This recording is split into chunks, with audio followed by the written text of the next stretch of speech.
Rakusen against Jepsen and others. Your Lordships, I appear for the appellants along with my learned friend, Mr. Baldwin, and the respondents are represented by my learned friend, Mr. Morris.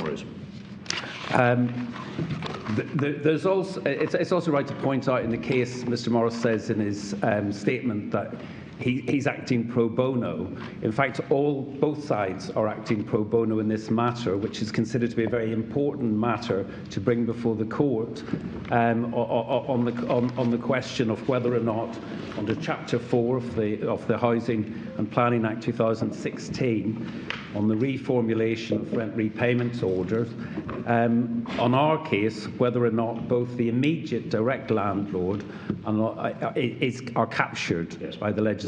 Well, can I say at once the court is very appreciative of the fact that you're acting pro bono. The court is very grateful to you all. I'm grateful. My Lord, so the two rival submissions on the interpretation, ours found favour with the upper tribunal, my learned friends with the Court of Appeal. In terms of the interventions, your Lordship should have the helpful, detailed written submissions from Safer Renting and a witness statement provided by them. And again, the other interveners are the National Residents Landlords Association, who provided detailed submissions and a witness statement. Yes, we have those, and we're very grateful for them. I'm grateful. In relation to the Secretary of State for what is now the Department of Levelling Up and Housing and Communities, there's no intervention. The court was sent through a note, I think yesterday, because there was some attempts to engage, and we got a letter from the department. Yes. Which is essentially what, my Lord, it shows is that they're we know they're busy because we're due, the Renters Reform Bill is due to come before Parliament soon. But in fact, I think it's fair to say that their position is it's a watching brief in terms of today. Yes, we have seen that letter and your note, which has been added to our bundles. I'm very grateful, my Lord. So, in relation to the argument, which I can say is it's on a narrow point, important point, but a narrow issue. Dare I say a fairly short matter. The starting point is the original way in which rent repayment orders were formulated under the Housing Act 2004. And it was the Housing Act 2004 that introduced in Chapter 1 legislation in relation to housing standards. That comes under Part 1, which includes improvement notices, prohibition orders, and then under Part 2, licensing of houses in multiple occupation, and also licensing in respect of houses. But in terms of the rent repayment orders, the legislation is limited. If I can invite the court to look at page, first of all, 249.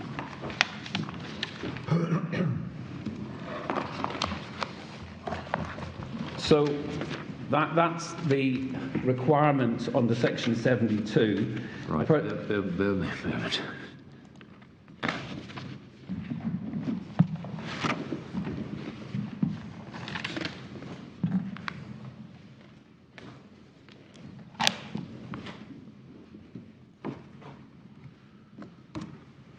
Yes, one of them. So this presents a licensing offence if there's a house which is determined to be in multiple occupation, and under subsection 1, a person commits an offence if he is a person having control or managing a HMO which is required to be licensed under this part, but is not so licensed. And what follows from that, a consequence of that, is at 251, Section 73. And can I say we haven't referred to it, but there is similar provisions in relation to licensing of houses by Section 95 of the Act. It's cast in exactly the same language. So in terms of rent repayment orders under the 2004 Act, the both sides are agreed that it's only in relation to these licensing offences that one can have a rent repayment order. Importantly, if one looks at 251 subsection 5, an order can only be made, a rent repayment order, it has to require the appropriate person to pay to the applicant an amount in respect of relevant awards or awards of universal credit, housing benefit, or periodical payments. Then over the page, one has further requirements.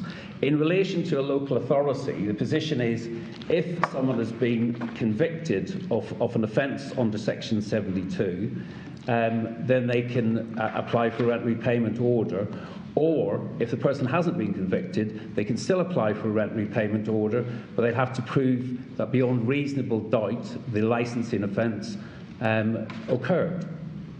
So that's a local authority. There's the limitation on an occupier is set out 252, subparagraph 8. So if the application is made by an occupier... 73 subsection 8. Yes. If the application is made by an occupier of a part of the HMO, the tribunal must be satisfied as to the following matters. Firstly, that the appropriate person has been convicted of an offence in relation to the HMO or has been required by a rent repayment order to make a payment.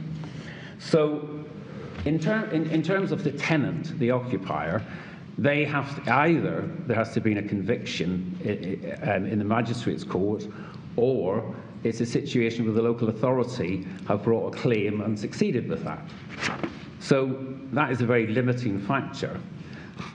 What's also limiting is subsection 10 on page 253. And it defines an appropriate person. So it's only against an appropriate person one can get a rent repayment order.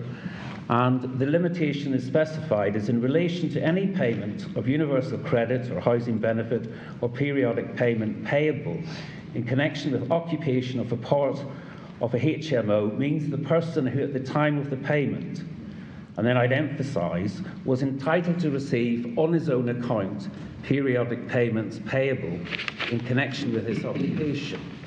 And it's the wording of on his own account, which has not been the subject to any case law, but both sides in the case, and it's right to say before the upper tribunal and the Court of Appeal accept, that means that you're talking about a direct, immediate relationship between landlord and tenant. So But pausing there, this would cover receipt of licence fees as well as rent, wouldn't it? I mean, it's periodical payments of any kind, presumably. It's specifically yes, not just... yes, it would. I'm just looking at the differences between this and the current legislation. I think in terms of the Act, we come on to consider the interpretation of licences akin to tenancy in any event. But yes, it would cover any periodic payment made effectively by the person in occupation, the licensee or the tenant. But it has to be, the qualification is received on his own account. So, on the face of it, and we accept that that excludes the reach of the Act applying to superior landlords. And that was the approach taken in tribunals? Yes. Under this legislation? Yes, there's certainly, I don't think there's any case law to suggest otherwise. I mean, the reality, there wasn't much case law at all, because if you think about the applications made by a tenant, they have to rely on the local authority to act. And it can be well observed that the finances of local authorities to engage in prosecutions are limited. And we say that's part of the policy change that's evident after the implementation of this Act, that there's a shift in policy to put the prosecution in effect in the hands of the tenant. And I think before coming on to what the real argument in the case is the interpretation of Chapter 4, I would just like to go to say a little bit about the policy background that followed the 2004 Act. And in fact, I won't take your lordships to it, but I'll refer to it. The most detailed account of the policy background is from Safer Renting in the supplementary bundle from page 9, they go through from paragraph 18 to paragraph 22. They summarise the position. And I'm sorry, but I haven't got a supplementary bundle, I don't think. it's the intervenors bundle. Oh, yes, right, thank you. I don't necessarily need to go to it at this point. I'll summarise it. They summarise the policy as creating a new and radical remedy. Sorry, could you just give us the page number and then we'll know where it is. It's the intervenors bundle from page 9. It's page 9. Well, paragraph 18 to 22. I'm very disturbed. Page 9. He's telling me it's page 7. Okay, page 9. I'm grateful. It starts at page 9. I'm very grateful. So, what they summarise is a policy has been developed of a new and radical remedy which is aimed at driving the standards up in private rented sector to improve housing standards and to force rogue landlords to leave the sector entirely. And there's reference to the mechanism as polluter pays.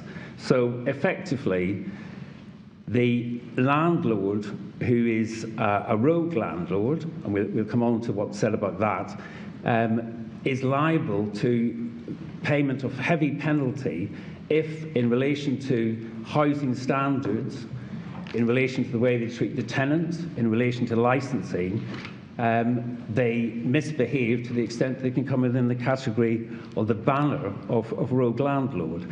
And in relation to that approach, and I will invite the court to look at page 599 of the main bundle.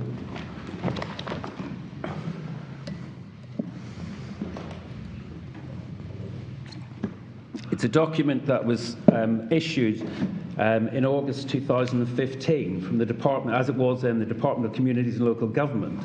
And it's heading Tackling Rogue Landlords and Improving the Private Rented Sector, a technical discussion paper.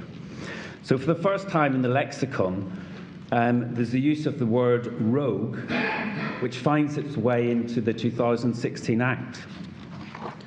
Then at 602, paragraph 4, we can see the policy headed Tackling Rogue Landlords, and at paragraph 4 and 602 sets out the government is determined to go further and drive rogue landlords out of business. This discussion paper sets out our proposals, which will include a blacklist of rogue landlords and letting agents, tougher penalties for the worst offenders, extending rent repayment orders, and introducing civil penalties. And then at 604, paragraph 3, the approach is set out in more detail. We are determined that rogue landlords should not be able to profit from renting out poor quality and unsafe housing and not complying with the law. We want to ensure these landlords face appropriate penalties when they continue to offend, and those who still do not comply with the law are banned from operating in the sector. And the proposals in relation to rent repayments orders involve requiring a landlord to repay the rent, including the rent paid through housing benefit. Where specifically are you reading that paragraph? I'm sorry, it's 604, third paragraph, starting with, we are determined that rogue landlords. Yes. I've got it, thank you. I mean, over the bit at 605, you've got the blacklisting of and banning of rogue landlords, which again finds its way, is invested in the 2016 Act. And then importantly at 610, so when it's said on page 604, they're currently only available in limited circumstances, that on the face of it would seem to mean it's only at the moment applicable in relation to one type of criminal offence, but it's going to be extended to several other criminal offences. Indeed. Thank you.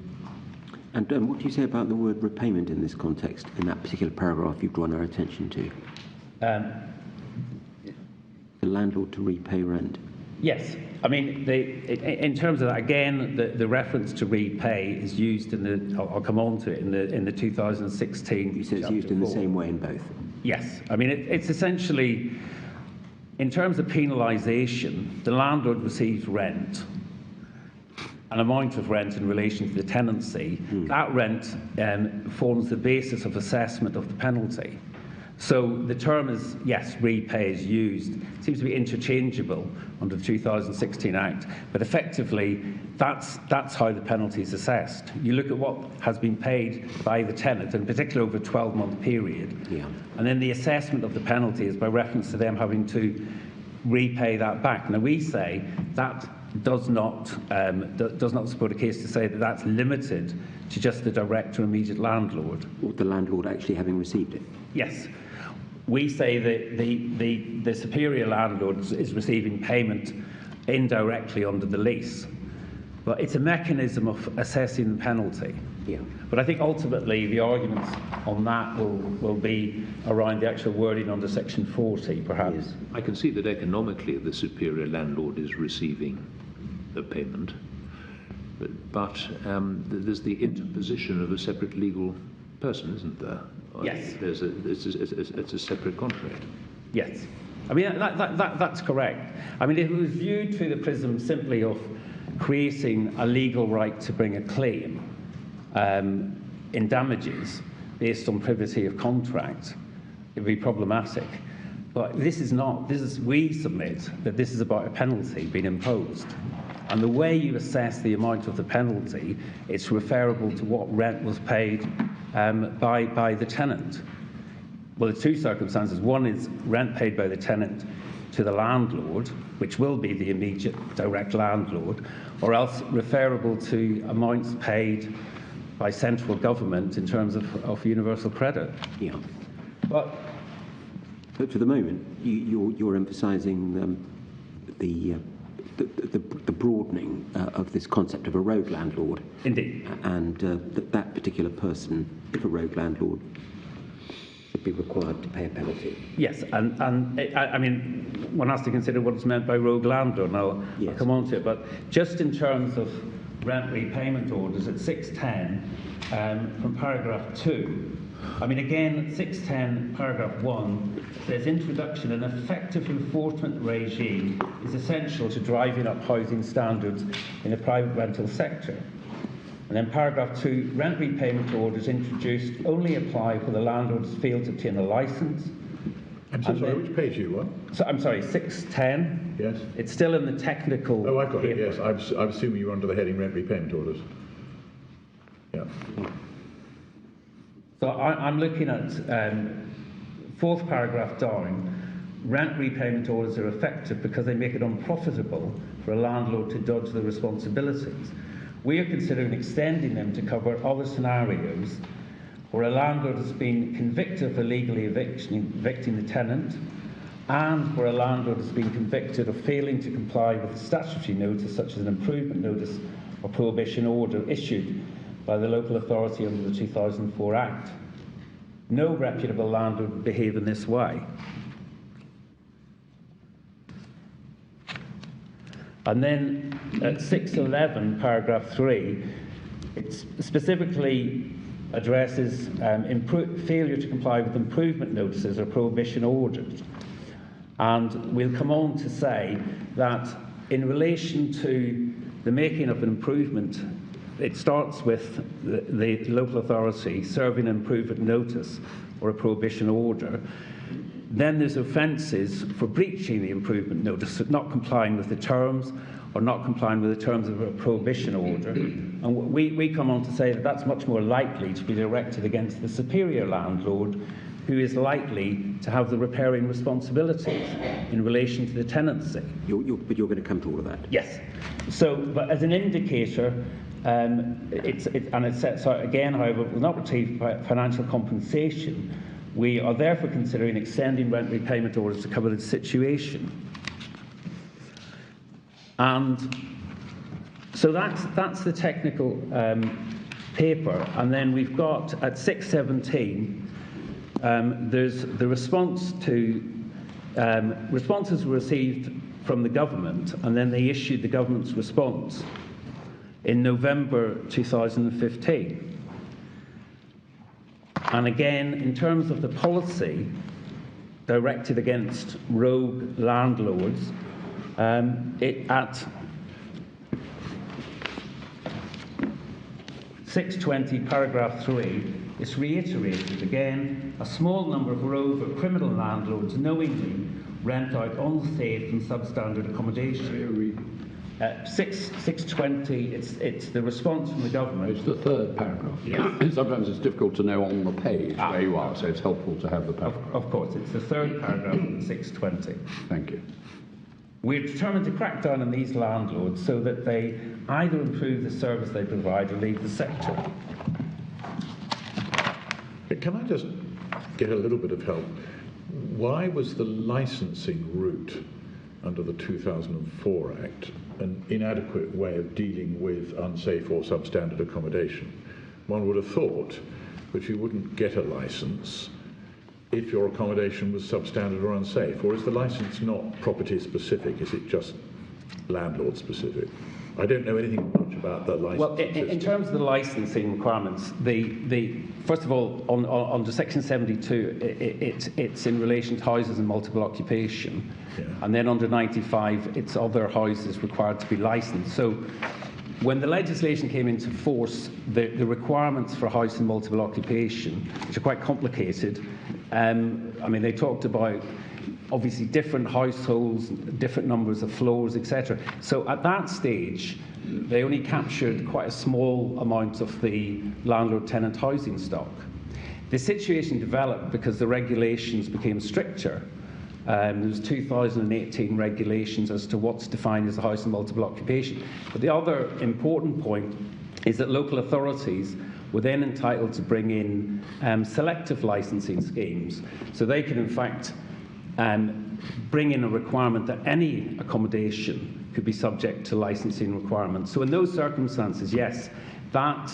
I'm only concerned with HMO licensing. Yes. My question is an HMO license specific to a particular property? Yes. Or does it just enable somebody who's got a license to do it anywhere he likes? No. It's specific. It's absolutely And is specific to the property. the regime policed? It's policed by the local authority. You've got to apply... So my question is, well, why wasn't that process sufficient to catch landlords who were letting out unsafe or substandard accommodation? You'd think the local authority would see that, would take away the licence, and then if they continued to let that property, then they'd be liable under the old regime. Well, they could be liable under the old regime. However, that applies to quite a small number of properties. If you're talking about other situations that would not be captured by that, if someone lets out a two-bedroom flat and you've got a situation where an improvement notice isn't complied with, where there's a leak coming through the roof, the landlord served with a notice, that wouldn't be captured unless it's defined as a house. But I agree, my lord, that... So I'm looking through too narrow spectacles in just thinking in terms of HMOs. Indeed. I mean, the development of the law in terms of HMO has been quite significant, especially with selective licensing, and some local authorities are very good at policing properties within their area. And if you don't now apply for a license, and you have to be a fit person, there has to be inspections, there has to be fire safety, there's a whole raft of requirements before you be granted the license. So in general terms, that has the way in which the law is developed in terms of HMOs has been helpful, but it doesn't apply to many situations. And obviously, one of the problems is that if the local authority isn't proactive, you can have houses in multiple occupation that are simply they fall under the radar. Yeah. But see, I think your answer to my question is that this rogue landlord policy development shouldn't be seen of as specifically aimed at HMOs. No. Because, in a sense, the licensing regime worked to an extent there, but it's also aimed at other road landlords. Well, indeed, I mean, we can determine it by the offences that are associated with it. There are offences of harassing a tenant, unlawful eviction, creating a situation where the tenant's forced to leave. And none of that's limited to HMOs? No. Right. Failure to make improvements. That's very helpful. And then the improvement and the You're going to come to all of that in the context of the, Well, indeed. of the new Act. Yeah. Indeed. But the point I want to make in terms of pre-legislative material, which we say establishes, as safer renting set out, it establishes the concept of the rogue landlord, and it's a radical expansion in the offences to be applied. And one of the points made by the Residential Landlords Association, in fact, it was endorsed by the Court of Appeal, was to say that when this pre-legislative material doesn't explicitly say that a different class of landlord will be the target. So effectively they're saying under the 2004 Act, the only class of landlord who falls within the regime under Section 73 is the direct landlord because of this subsection 10. And they say explicitly in this pre-legislative material, there's nothing to say that actually we want to capture the superior landlord. And we say that that's obviously wrong, because it's the use of the terminology, the banner of rogue landlord. There are rogue direct landlords and there's rogue superior landlords. On a number of these offences, the rogue landlord is much more likely to be the superior landlord. And it's well put by Safer Renting in their submissions. They essentially, the anomaly is not that there's nothing said about superior landlords and capturing them. The anomaly is there's no explanation to say that actually we're going against all rogue landlords, but we're going to qualify it and only limit it to the direct landlord. But again, this may be better seen in the context of the wider range of offences. Of course. Many of which you would say are directed primarily against the against not the immediate landlord, but Indeed. Well, I think yes. or maybe directed against both. But You often have a situation where both are liable. But there'll certainly be occasions where the senior landlord is liable, but not the immediate landlord. But I'd say in particular, perhaps, in relation to improvement notices, prohibition orders.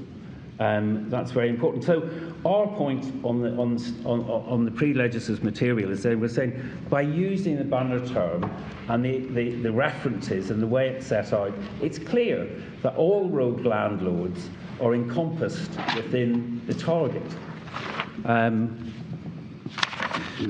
mean, the argument against you is that the very definition of a rent repayment order imports the idea of a direct payment as under the 2004 Act. Therefore, when the legislation, the pre-legislative material is considering it, it has in mind, well, that's what's meant by a rent repayment order, and everything else is talking about extending the criminal offences.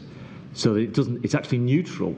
The word rogue landlord doesn't tell you whether they've expanded, if you like, the notion of a rent repayment order. I think that's the argument against you. Yes, I can see that, but two points really is, in terms of a rent repayment order, it's a requirement to pay an amount referable to rent paid. That's the first point.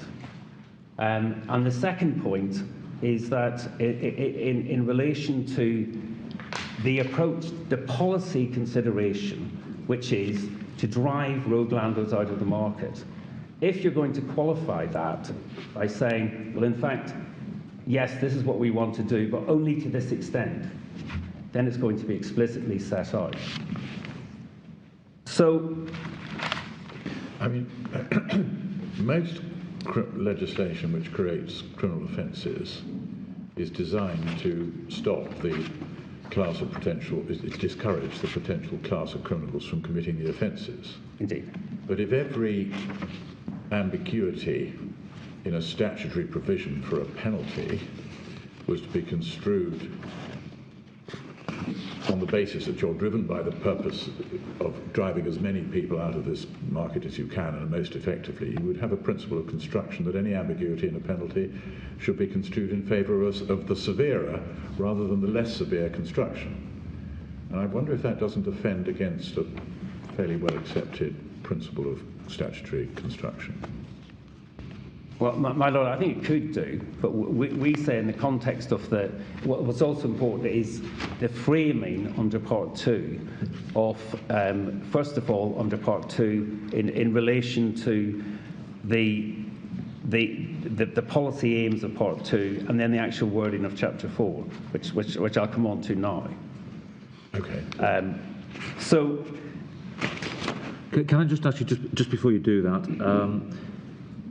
is there anything else that can be, apart from the criminality itself, that is a conviction for the criminal offence, and the rent repayment order, is there anything else that can be obtained against these rogue landlords in terms of sanction? Is there a separate civil penalty of any description?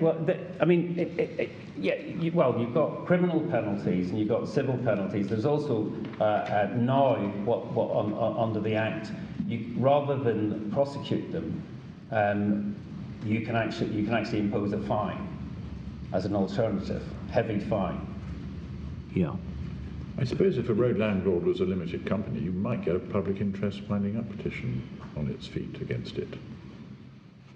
You might, but the reality is, we would say in the rent-to-rent market and situation, that would be probably a waste of money, because you get these companies that are set up for 3 years, no assets, and they disappear into the ether. Well, it gets them off the street. Well, it may get them off the street. Sorry, where do we find the civil penalty separate from a rent repayment order? Sorry. This consultation paper, or whatever it is, does discuss civil penalties, starting at the bottom of page 611 in the bundle. I mean, it may be, of course, there's legislation too, but just in the document we have open at the moment. I think it's section 249. 249. Section 249. What page is it at? Page 265. Page 265. I'm very good from the 265 in the main bundle.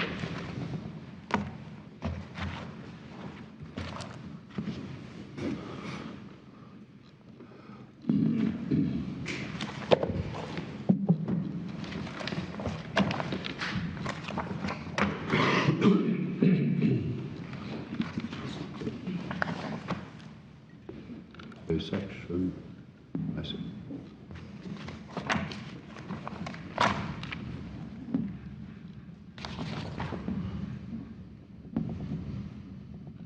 So did you say 265? I'd say 264. It's 264, actually. Oh. So a penalty can be imposed on a person. So that's anyone, is that right, who commits any of these offences? Yes. And when was this provision, was this part of the 2016? I think this is from 10th of March 2017. Yeah. It's actually section 22 Of the what? of the Housing and Planning and 22 schedule. Yes, it was added by section 22 of the 2016 Act. Schedule 22. And schedule 9. So the picture I'm getting is that there's an expansion of the range of criminal offences. There is then a corresponding expansion of the range of what are termed financial penalties, which are these civil penalties. And then we've got to determine where the rent repayment order fits in with all that. Now, everything you've so far said could be accommodated by saying, well, what the Act has done, the reform, is to hit rogue landlords, whether immediate or superior, with the possibility of a financial penalty. But it leaves the original understanding of rent repayment order in place vis-à-vis direct or immediate landlords. Why wouldn't that be a perfectly rational way of viewing what you've so far showed us? Well, indeed, and if that were the extent of the targeting of rogue landlords, so under the rent repayment orders to maintain that limitation, one would expect that the wording or wording to similar effect that we find under Section 73, subsection 10, as to the appropriate person, and the person in receipt of the direct rent would be maintained, or words to that effect. So one has to look at the Chapter 4 to see whether or not that's the case. What is the qualification, and what is the extent to which superior rogue landlords are captured, having regard to the words used. And I'm just about to come on to that, but to introduce the 2016 Act, it's perhaps best to start at page 355. We've got Section 13 is the introduction to Part 2 of the Act, which is in fact headed, it's not on this page, but rogue landlords, property agents in England. So the legislation is invested with the term rogue landlords, which we say plainly applies to rogue superior landlords. Section 13 sets is that a definition built into the statute, or is it a definition in some useful textbook? Well, which then quotes the statute. It's quite important to know what the status of the heading is. Well, I can't find the heading. I do apologise I'm reading the heading. 13.1. Where is the heading? 355. I think we can send in a version of the Act with the heading, but the version in our bundle sadly lacks the... Anyway, does it come above? Where does it come? It comes above the Section 13. It does, all right. So it's... I do apologise that it's not there. It's rogue landlords and property agents. But is there a definition of rogue? Yeah, well, I've got to come on to it. I mean, I think there's no definition of rogue landlords as we can find in the pre-legislative material or in the Act Part 2 at all. So the heading is rogue landlords and property agents in England. There is a definition in relation to property agents, but we say that one can determine what's meant by rogue landlords by the battalion of measures that is relied on under the Act to deal with them. So they're landlords who have not maintained housing standards. They're landlords who acted wholly inappropriately in relation to the tenant and in relation to the licensing provisions. So we know them from how the Act sets out the way in which they're being targeted. Just for completeness, can you just tell us where the definition of property agent is? I was just about to come on to it. Forgive me. No, but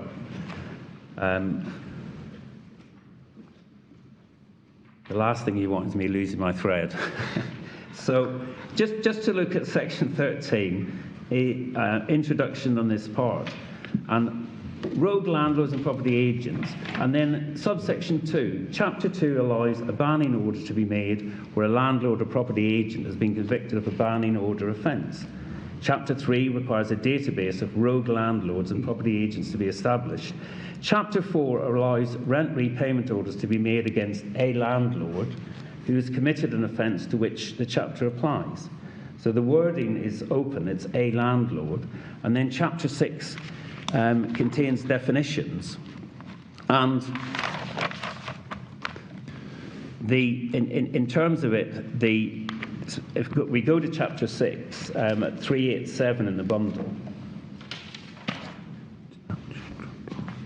and my lord, we at 54, you've got page 387, 54, meaning of letting agent and related expressions. Subparagraph 1, in this part, letting agent means a person who engages in letting agency work, whether or not that person engages in other work. Over the page, section 55, subsection 1, there's a definition of property manager under this part. It means a person who engages in English property management work.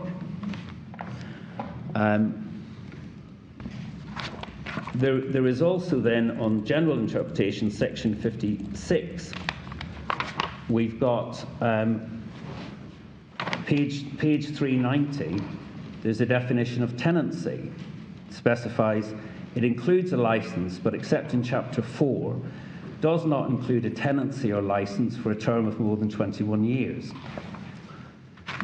So again, there's precision in relation to the defining terminology under Part 2, but we find that there isn't any definition of rogue landlord, or indeed landlord under Chapter 4 of the Act.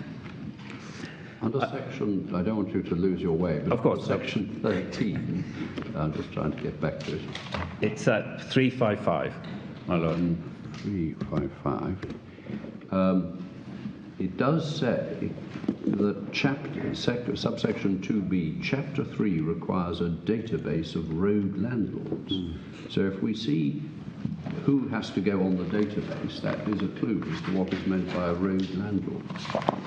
Indeed.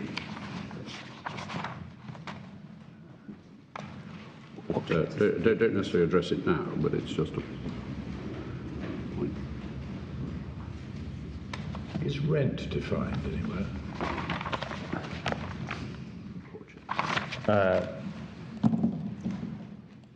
I don't think so, my lord.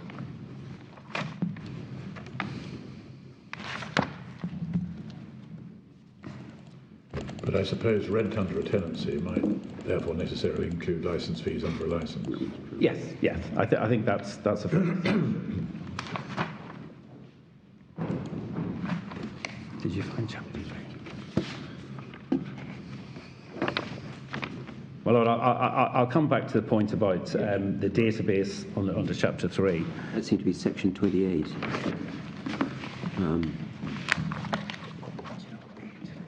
But in terms of it, the other preliminary point I should have made, that the amendments to the Act only apply in England.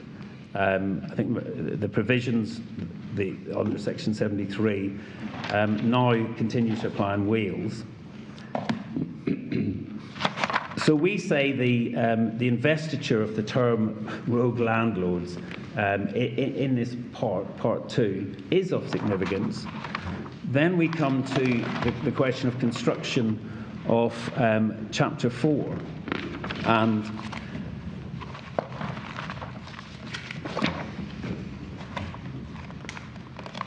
going directly to the statute, we've got section 40 is at page 269.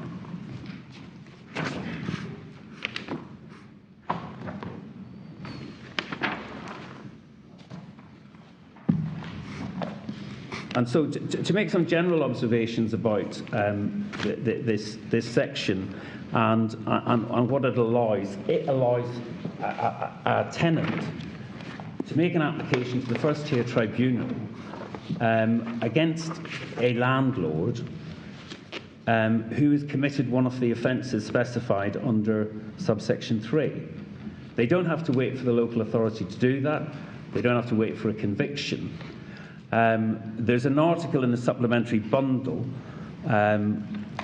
by Professor Helen Carr and Dr. Edward Curtin Darley, which describes what's happened here, I think very pithily.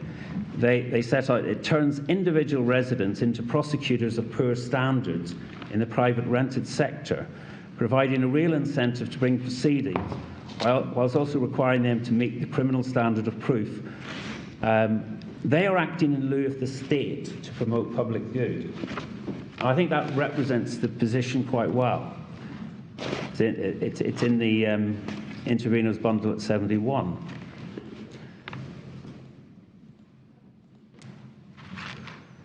So then, and sticking with 269 and the how we interpret it.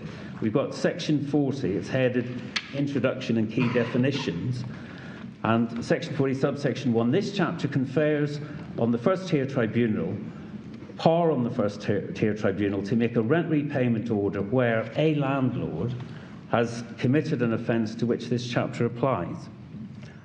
And under this, there's only two jurisdictional filters. One has to be dealing with a landlord. It's not a property agent, manager, or a letting agent. Secondly, they must have committed one of the index offences. And we submit that on a natural and plain reading of this provision, as was found by the Deputy President in the Upper Tribunal, this provision applies to both immediate and superior landlords. There's no qualification as we have under section 73, subsection 10. One can read in a further qualification because under section 41, subsection 2a, you can only get a rent repayment order in respect of an offence which relates to housing which at the time of the offence was let to the tenant. So you could put that as a further subsidiary jurisdictional requirement. Which section is that, please? It's section 41, subsection 2a, which is over the page at 270. I mean, it's pretty obvious that in order to apply for a rent repayment order, you must be a tenant, there must be a letting, there must be a letting in which you paid rent, or rent's been paid, or housing costs have been paid through universal credit. So your submission is the landlord can be a superior landlord? Yes. The landlord in issue, the superior landlord, must have committed a relevant offence, and you'll come to those in a moment. And the rent repayment order can then be made in relation to housing that was let to the tenant who's making the application. Yeah, well, in order to make an application, yes, that's right. you must refer to 54 Maple Court. Yeah. You've got to be, there has to be a letting of that particular property. I just want to make sure I've understood. Of course. Yeah. So that's it's condition precedent, as it were, to any application. That doesn't of itself specifically require, does it, that the offence related to that housing?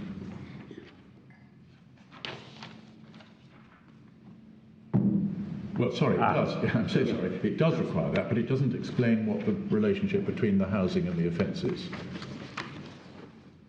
No, I think when you take it together that you're dealing with a particular letting and you're dealing with the tenant of that letting, and then you're dealing with the landlord, a landlord, so there's a jurisdictional requirement, they've got to have committed offence. So I think one can read into it that, and I don't think either party is suggesting that you could have a situation where you could apply for rent repayment order in relation to offence that didn't relate to 54 Maple Court. So if a superior landlord were to harass the occupiers of a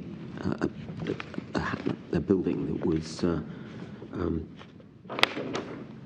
the subject of occupation by the tenant, and the tenant was paying rent, your submission is that you can apply as a tenant for the rent repayment order against the superior landlord as a result of that landlord's having failed? Yes, that as a result of that rogue behaviour is captured. And so if you can prove, you have to prove beyond reasonable doubt before the first tier tribunal that this superior landlord has committed the offence. And the immediate landlord may not have committed an offence. Well, in terms of that particular example, I mean, I think in terms of superior landlords, it may be that it's more likely, not necessarily, that you're talking about offences in relation to breach of a improvement notice, prohibition, or licensing requirement. But yes, if for some reason the superior landlord decides to sell the property and they've rented it out to a rent-to-rent company, and they get fed up and they say, well, I want to sell it, but I've got all these people who won't leave, and they go round with the heavies and throw them out in the street. Yes, the jurisdictional requirement would be met. Can I just ask you this? Is the meaning of the word tenant clear. By that I mean, can an intermediate landlord on your submission class as a tenant for these purposes or not? Well, I think technically they could. Because you can have a whole chain of, and I mean, in this case, there's a freeholder. So it's not the occupying tenant. I mean, one of the requirements was let to the tenant. So yes, the intermediate landlord could argue they're a tenant. So if in relation to them, the superior landlord, their superior, the head lessor, committed an offence, then yes, they potentially they could bring. So the intermediate landlord can get a rent repayment order against the head landlord. I think theoretically, I don't think we've. It's very likely for a number of reasons when we look at the offences. I could see a situation, for example. Well, I could see, I suppose, in a situation of improvement notice. Yeah. That's a possibility. I think it's. I mean, the lease might actually impose or entitle the head landlord to be the only person who can carry out improvements. Well, I think, and it's one of the points I'll come to, is in the majority of the sort of rent-to-rent situations, and indeed in this case of Rakusen, the lease in question, the repairing responsibilities under the 36-month lease rested with the landlord, not the company. And that's common. The company had duties to clean the property, etc. Yeah. So yes, I think theoretically, I don't think. I mean, I'd be surprised. I haven't heard of any example where that's happened. But theoretically, yes. Certainly, your submission is that there is a significant category of offences. Yes. Where the superior landlord may be committing the offence, the immediate landlord may not be committing an offence, and you say that falls within the gateway of 40 subsection 1 and section 41 subsection 2. Yes. Because it's relating to housing that at the time of the offence is let to the tenant occupation. Yes. And then the critical question is going to be whether or not the definition of the rent repayment order excludes that sort of case. Well, I think for my part, or for our part, we say that I think it's said by the respondents that subsection 1 is introductory. An introductory provision. We say it's not. It sets out what is the power of the tribunal, and it sets out the jurisdictional limits. But you say it's not introductory. If you look at section 41, you have a similar structure, don't you, in which there's a perfectly general introduction that appears to suggest any tenant or local authority can apply for a rent repayment order against someone who's committed an offence, and then the later subsections cut that down.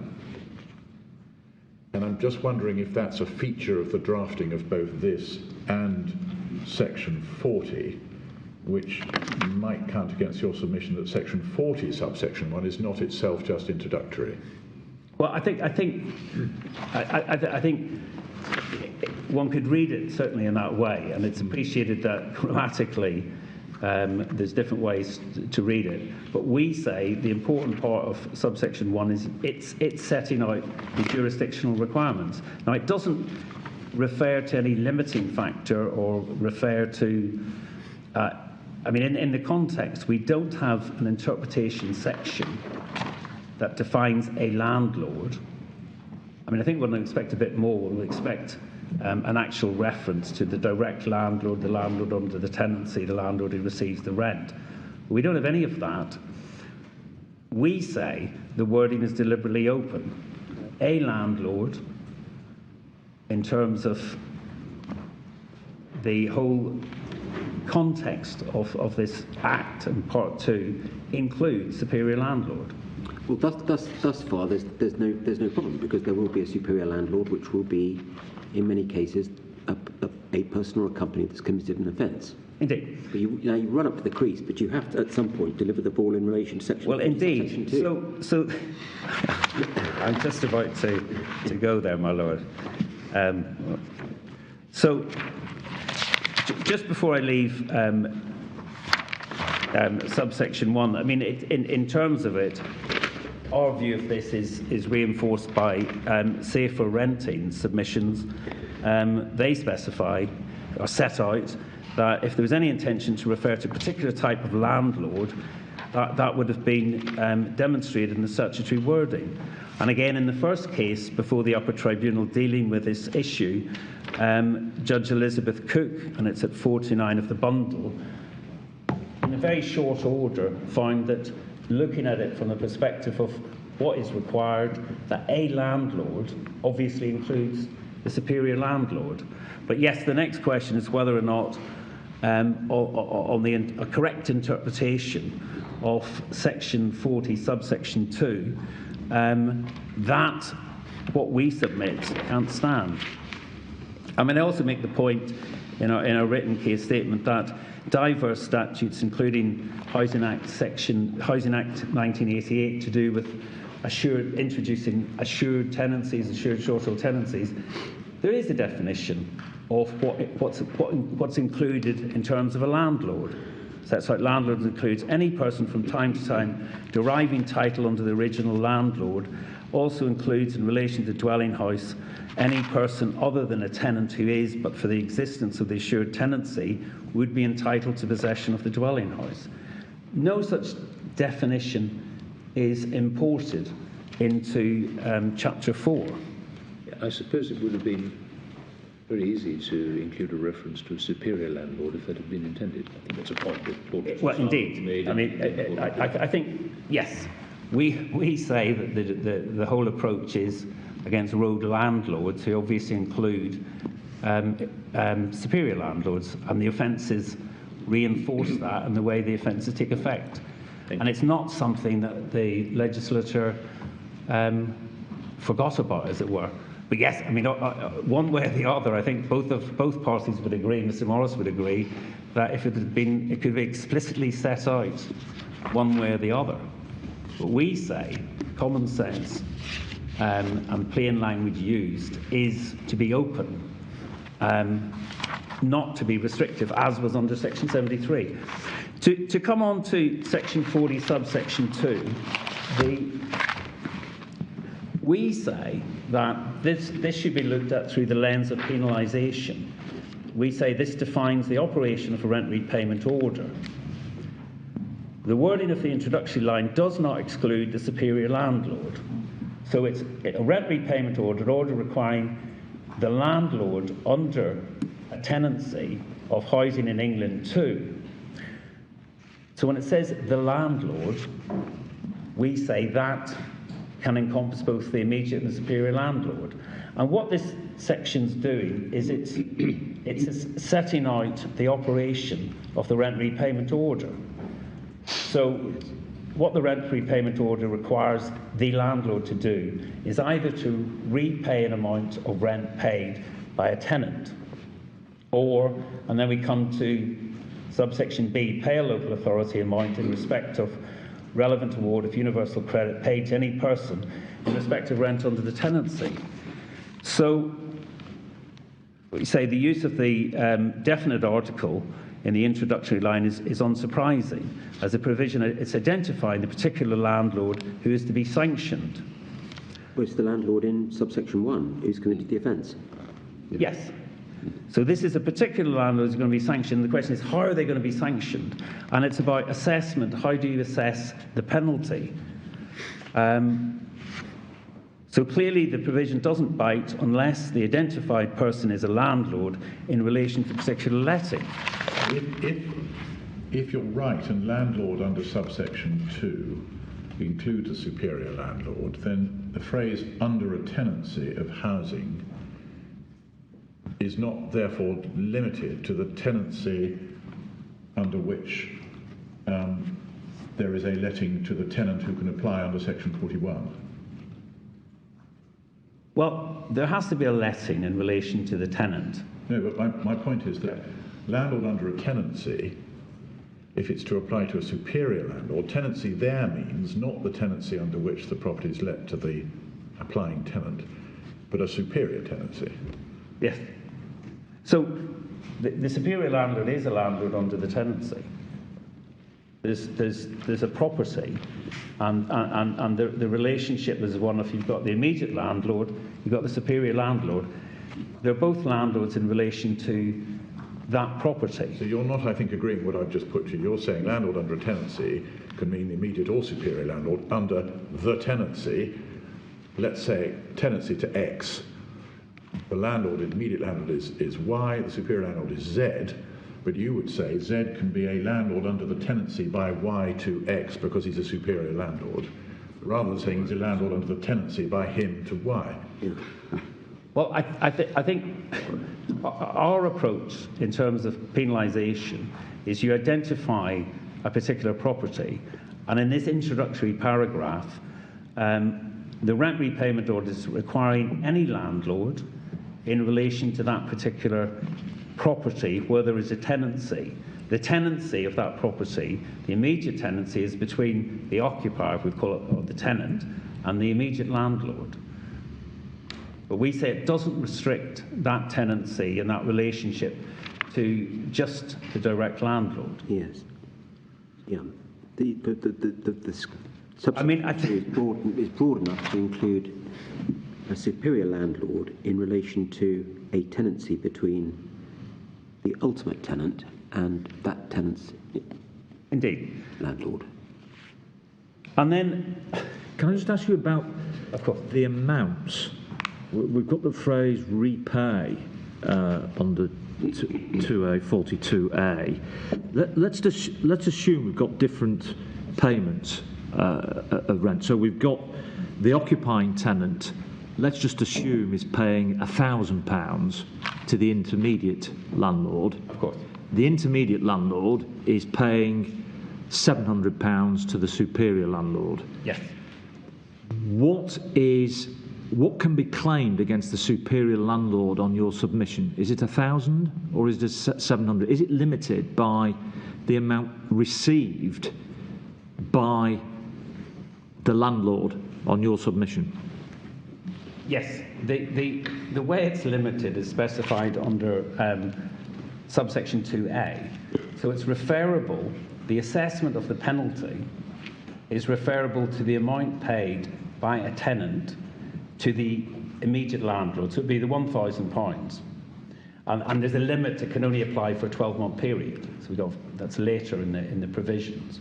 So in terms of assessing penalty, yes, it's not, I mean, I suppose the wording could have included, could say, on the one hand, in relation to the rent you've paid, we assess the penalty in relation to either A, the amount you paid to your immediate direct landlord, or B, in relation to the amount your immediate direct landlord paid to the superior landlord. That's not there. So, and again, it comes back to setting a penalty. The penalty is referable to the amount the tenant's paid the immediate direct landlord under our interpretation.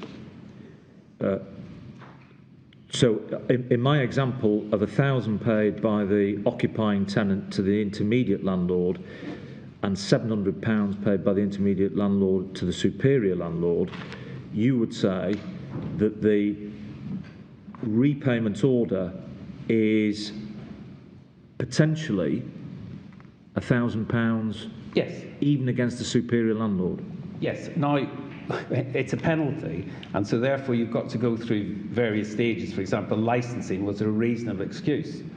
So very often occasions where there's a defensive reasonable excuse. So it really is a penalty because you're then no longer concerned with what the landlord, rogue landlord, has received. You're actually hitting them for more than they've ever received. Right. That falls in with the whole policy. Because some people might say that a rent repayment order is actually a restitutionary remedy.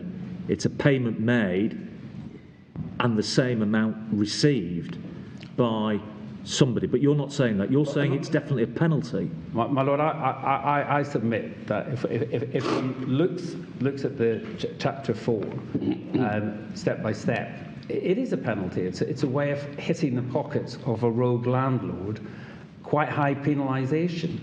And why would we need that when we've got those civil penalties that you took us to before? What then becomes what's the distinction? Is it because this is being paid. Well, who gets the civil penalty?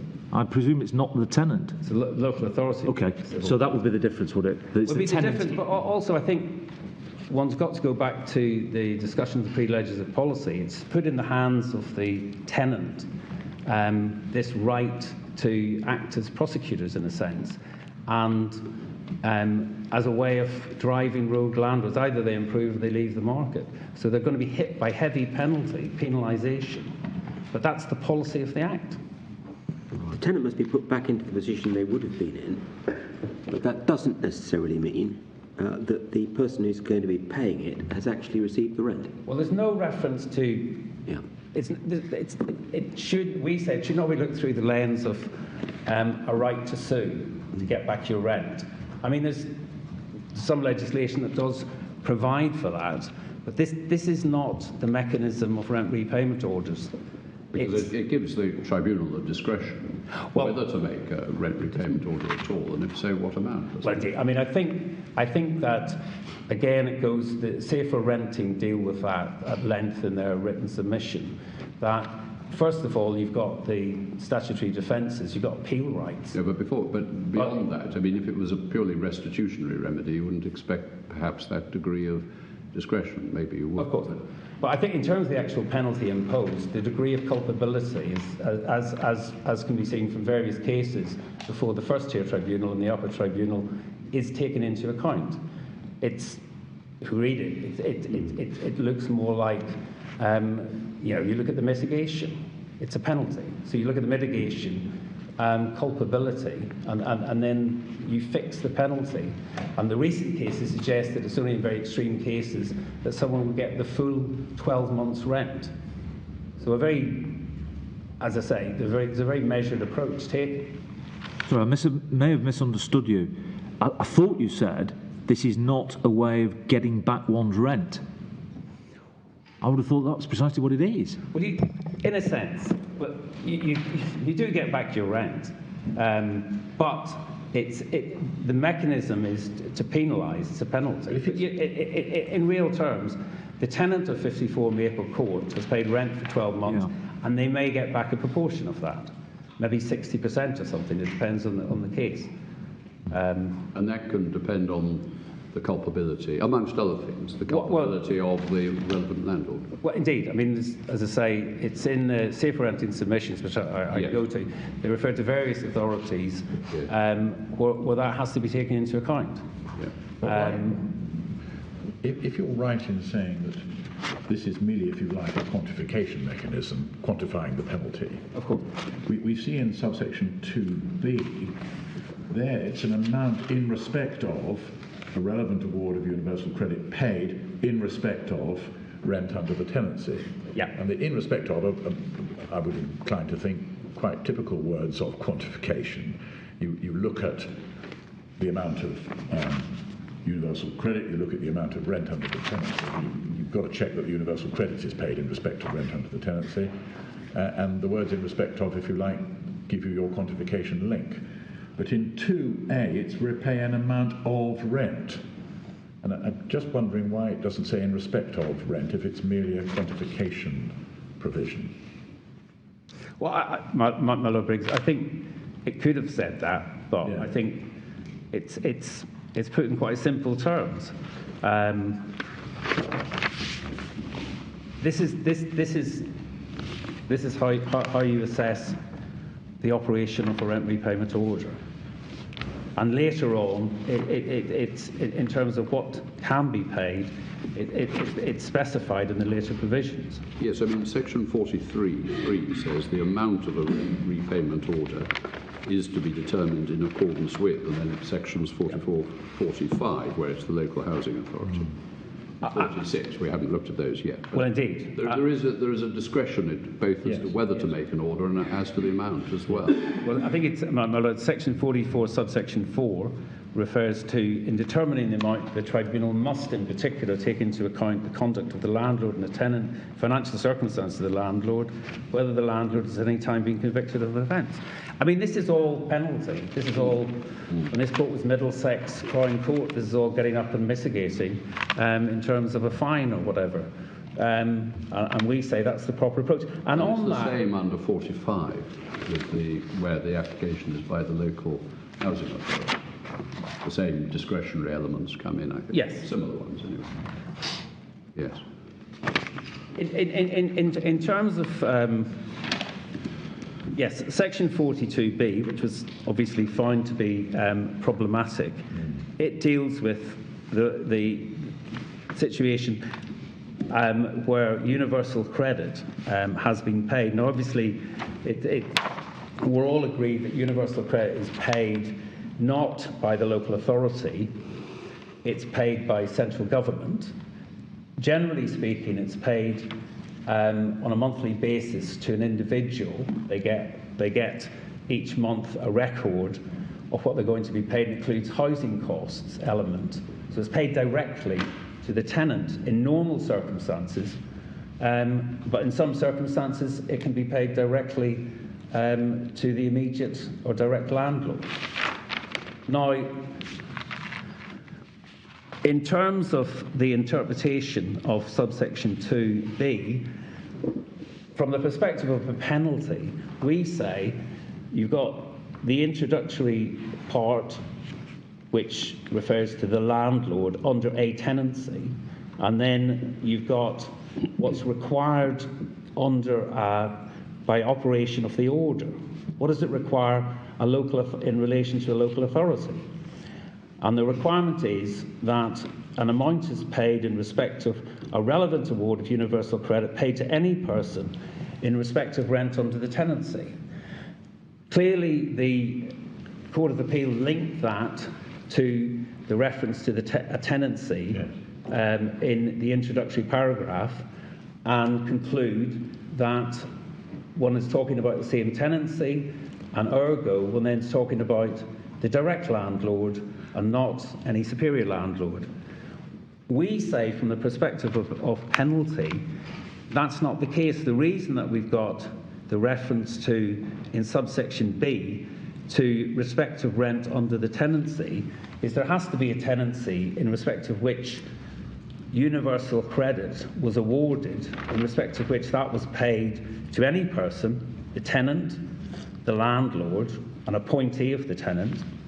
So our interpretation is that doesn't preclude, or that doesn't, as it were, lead to only one interpretation, which is one's dealing with the direct landlord-tenant relationship. So under B, you're saying that the recovery, the order can be made against the superior landlord. Under B, do you say? No, we're saying this is all about assessing what... No, but in terms of what the tenancy is in B, which tenancy do you say that is? What we submit is that when it talks about payment, universal credit paid to any person in respect of rent under the tenancy, one's talking about a particular property where universal credit has been awarded and paid. So we say that B is, if one looks at it through the lens of penalisation, that it is not necessarily the case that the landlord referred to in the introductory paragraph is the landlord in respect of the direct tenancy. So you say the reference to the tenancy at the end of B is not necessarily a reference to a tenancy of housing in the introductory words? Yes. So could be to a different tenancy. Well, no. What we're talking about is the tenancy of the. We say it's the tenancy of the property where universal credit was paid. Okay. That's all you're talking about. That's the tenancy in B, is it? Yes. Yes. So that's between the occupying. This is always going to be the occupying tenant, I assume. Yes. Between the occupying tenant and his or her immediate landlord. Yes. Okay. So you're saying that although in B the tenancy must be that between the occupier and the occupier's immediate landlord, that doesn't necessarily limit the reference to tenancy in the introductory words of the... Indeed, or the landlord. As I say, looked at from the perspective of a penalty and how you assess the penalty, we say that makes perfect sense. I mean, in terms of it... So as a matter of language, I'm just having difficulty with this. That if the tenancy... Yes. I thought you accepted it was a reference to a tenancy of housing in the introductory words, but maybe I've misunderstood. No, well, if I go back, my lord, a rent repayment order, the introduction requiring the landlord under a tenancy. So you look to see who are the landlords I follow that. under the Okay. tenancy. So that could be a superior landlord. Yes, and then you're relating it to a tenancy. There has to be a tenancy, so a particular property. But then when it comes to subsection B, you're looking about how you assess what the order requires, the amount to be paid. And that's referable to what the local authority has paid to any person in respect of rent under the tenancy. So it's the same property. But the same tenancy, surely. Well, in relation to it could be the same tenancy, but not necessarily the same landlord in the introduction. You'll have to help me on that. How could you have the same tenancy but a different landlord? Because this is about assessing the amount that is to be paid. I follow that. And the introduction only sets a requirement, a rent repayment, an order requiring the landlord under a tenancy. So it could be any landlord in relation to the property who is linked to the property by a tenancy. So it could be the immediate tenancy or the superior tenancy. And then you go on to look at what they're required to pay. I'm just having difficulty in understanding what the tenancy in B is then. Well,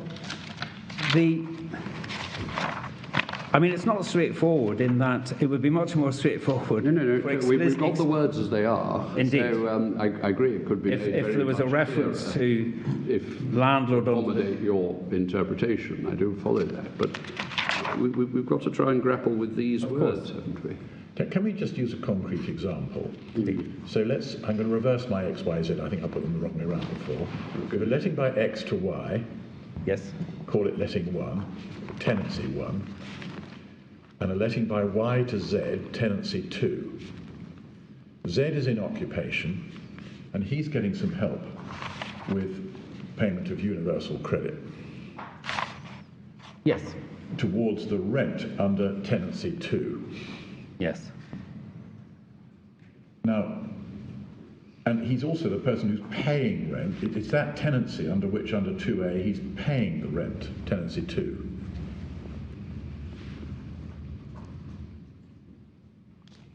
It's difficult to see how the tenancy in the first line of subsection 2 can be a reference to, well, let's go to 2B first. The rent under the tenancy, in my example, must be tenancy 2 in 2B, mustn't it? Yes, the assessment of has to relate. It's got nothing to do with what Y is paying to X. It's everything to do with what Z is paying to Y. Because Z is the person getting the housing assistance. Yes. And if that's right, can it be the case that a tenancy in the opening line of 2 can be anything other than tenancy 2? That must also be tenancy 2, mustn't it? Well, in my submission... Say it could be some other tenancy, like a superior tenancy, like tenancy 1. Yes. Right. And do you say that going to my tenancy 2 again, the one under which the rent is actually being paid, can landlord under that tenancy be X as well as Y? Yes, so yes, you can be talking, you have to be a landlord in relation to that property. Yes, but we're talking about tenancies, not properties here. Yes, I agree. It could be for the purpose of a qualifying tenant, identifying the property is all important under section 41, but here we're looking at tenancies. Yes. So in relation to the introductory paragraph, it can be the landlord in relation to either the tenancy between Y and Z or between X and Y. Okay. And can X, the superior landlord in Lord Briggs's example, recover even if he has never ever received universal credit, even on behalf of anybody else? Yes, I mean, in terms of the penalty, so landlord X in Lord Briggs' example is a superior landlord. He gets paid under his lease for, say, 3 years. He gets paid every month an amount. He doesn't comply with the licensing requirements, claims brought against him. He's penalised, and that penalisation is referable to the amounts of housing benefit paid under the tenancy. Even though he's never received any. Well, indeed, he doesn't receive directly. I mean, we submit that there's reference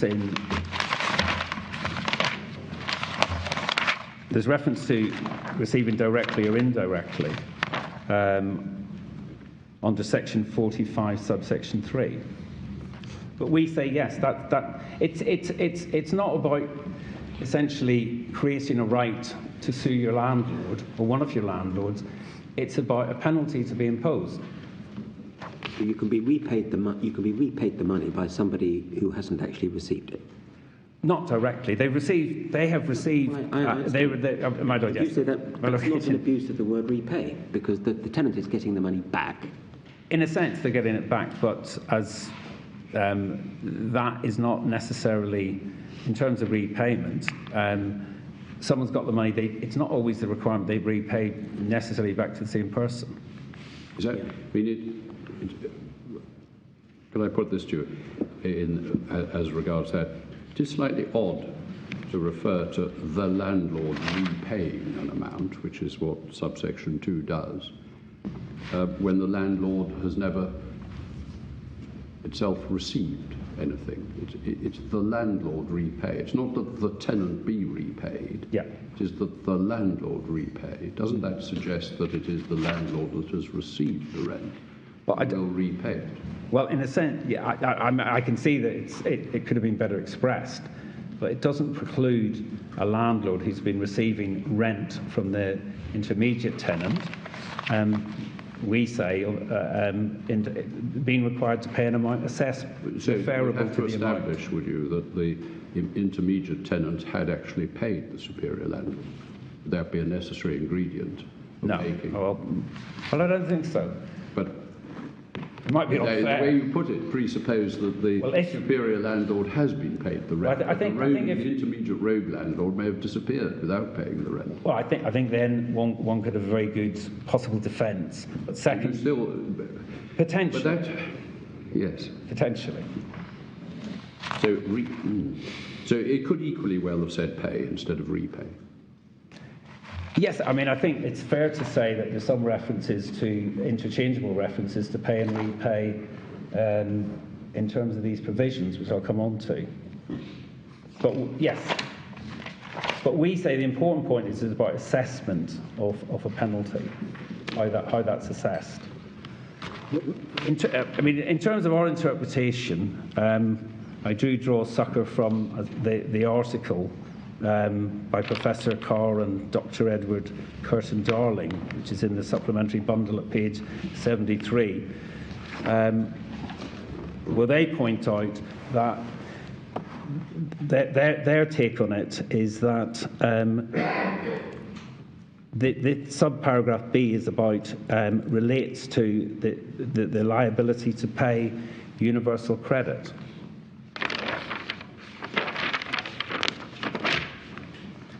I mean, in terms of the construction of the provision, we agree that the construction, and it was before the upper tribunal, at first blush, the Deputy President was attracted to that construction, but ultimately found that it didn't, as a first impression, but it didn't fit in with the rest of the section, the policy under the Act, and the fact that you're dealing with a situation where there's no statutory qualification presented, jurisdictional qualification explicitly presented.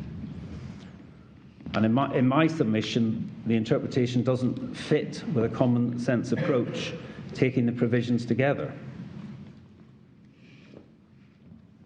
And this is reinforced by consideration of the offences, and I think it's quite an important to look at that. So we've got under subsection 3 specifies that a reference to an offence is to an offence of a description specified in the chart committed by a landlord. So there's, and it's in relation to housing in England let by that landlord. And we say that that includes both immediate and superior landlord. If one takes the case of a failure to comply with an improvement notice served on the superior landlord in respect of a particular tenancy, which is then sublet to the individual tenants in occupation, and assume for a moment that the immediate landlord has not committed an offence, the intermediate landlord has not, or the superior landlord is the only landlord that's committed the offence. Yes, yes. In those circumstances, on the Court of Appeals analysis, there could be no penalty awarded. Indeed, indeed. I mean, just in terms of it, in terms of these offences, there's 9 different offences in all, and there was a very detailed analysis conducted by the Deputy President, yes, which it's at page 103, paragraph 41, through to paragraph 60, and one goes into the nuts and bolts of how the offences might be committed, and what the ultimate conclusion at 58, paragraph 58, 107, sets out, it follows that each of the offences under the 2004 Act identified in section 40 may be committed by a superior landlord. In terms of it, he goes into great detail about how you would commit an offence of an improvement notice at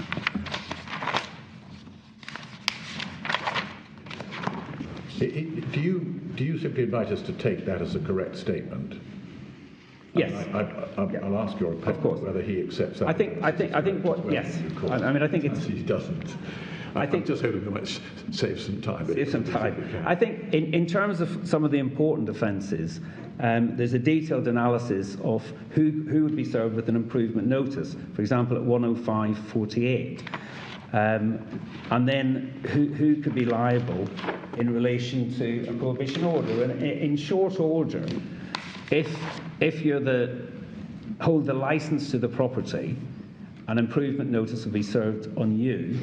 If not, one has to look at who is the person having control of the dwelling, managing or having control.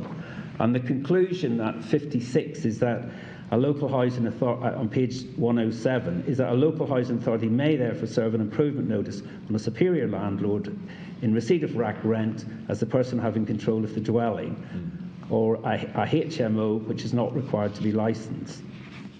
In relation to offence for breaching the prohibition order, it may be committed by a person who, knowing that a prohibition order has been made, uses the premises in contravention of the order.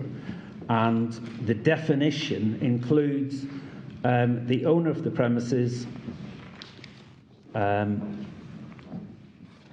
So when it comes to the conclusions, we've got 4 short points in relation to these offences.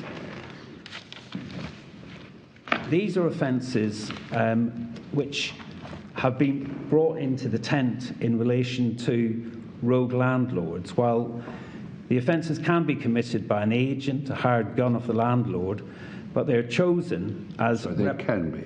They could, yes. So they could be committed by a property... Some of the offences can be committed by a property agent, such as under... I mean, effectively, anyone can commit an offence under the Criminal Law Act 1977 using violence to secure entry. Yeah. A number of the offences can be committed by a landlord or their agents, letting managers. However, the point I make is that these are offences applicable to rogue landlords. And... Sorry, the offences are applicable to rogue? Yes. Well, they go wider, I mean... They go wider, but... Yes. I mean, they're targeted at those who can be held criminally liable. Yes. Yes. So,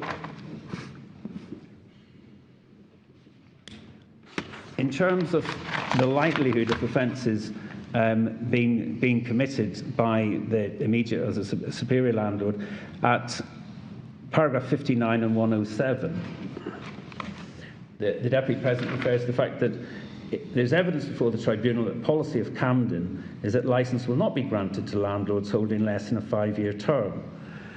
And in fact, what's said there is supported by Ben Beagle of the National Residential Landlords Association in his witness statement in the interveners bundle, page 15. So the likelihood is that the licence is going to be required in the name of the superior landlord. But does it matter in whose name the licence exists? As I think I understand it, it's the house that's licensed. No, so you have to be a fit and proper person to hold a licence. So say, in my example, say landlord X gets a licence in relation to the house, lets it to Y and Y lets it to Z.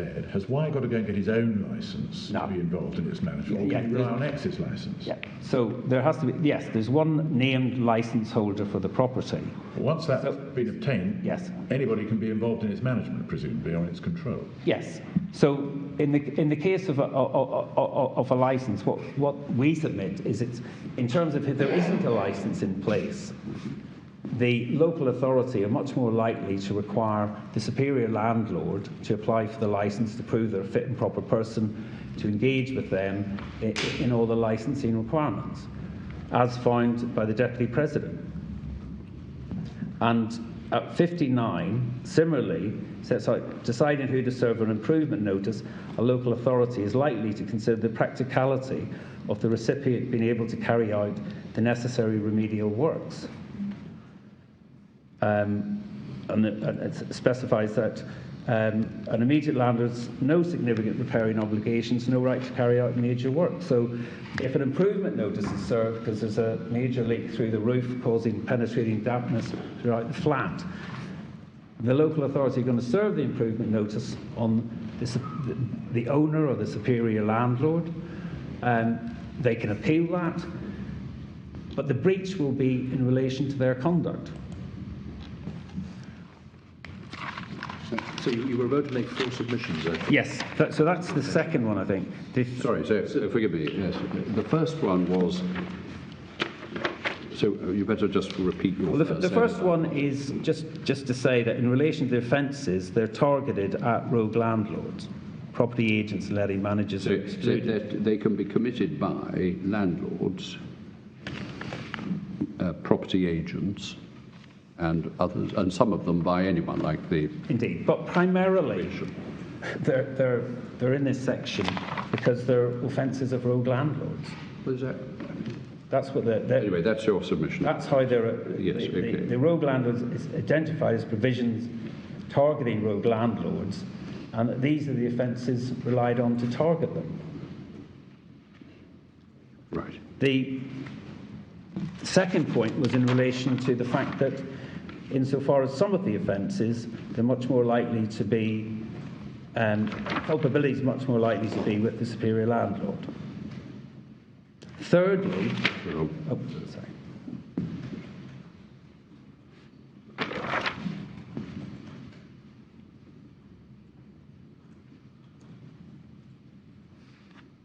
Yes.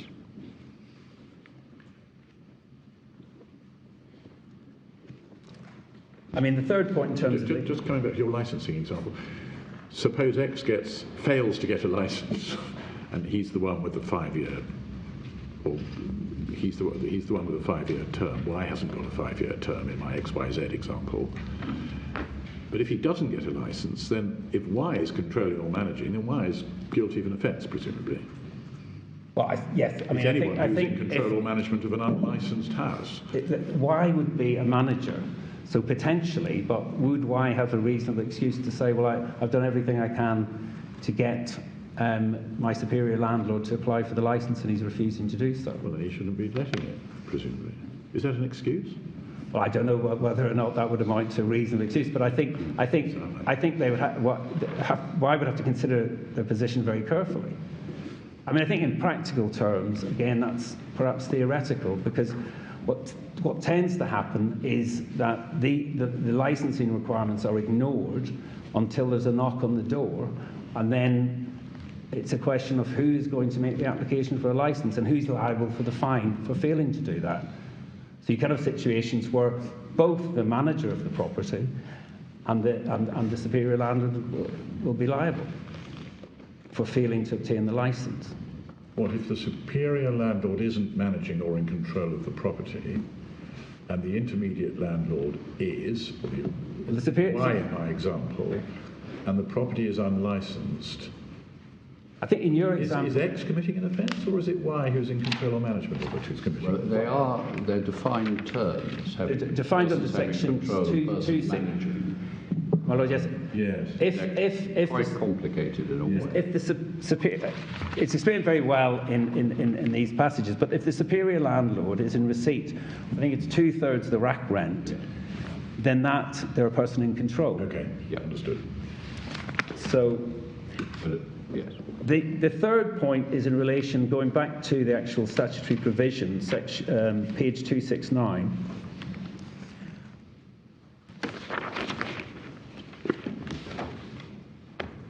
So what you've got in this subsection is it specifies that for the purpose of subsection 3, an offence under section 30 in relation to not complying with improvement notice of 32... Sorry, where are you reading again? It's, I'm sorry, my Lord, it's page 269, subparagraph 4.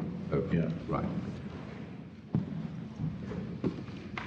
And it sets out that an offence is committed in relation to housing in let by a landlord only if the improvement notice or prohibition order mentioned in that section was given in respect of a hazard on the premises let by the landlord, as opposed, for example, to common parts. So the observation we make is to say, well, this is very precise in terms of limiting culpability. And if you're going to do that, if you're taking out huge swathe of cases involving superior landlords, one would expect a similar legislative provision.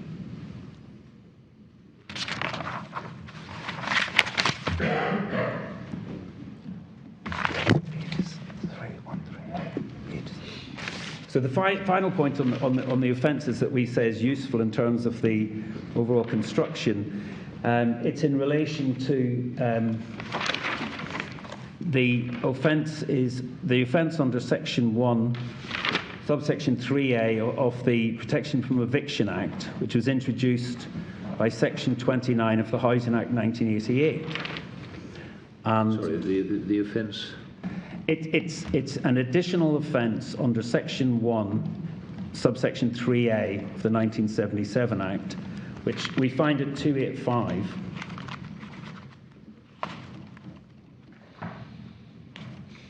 So this was an offence that wasn't, my Lord, originally, it wasn't in the original version of the Protection from Eviction Act 77. Sorry, which section is it? Section 1? It's section, it's under 3A. 1(3)A. Yeah. And it's an offence where the landlord of a residential occupier or an agent of the landlord guilty of an offence if he does acts likely to interfere with the peace or comfort of the residential occupier or members of the household, or he persistently withdraws or withholds services reasonably required for the occupation of the premises in question as a residence.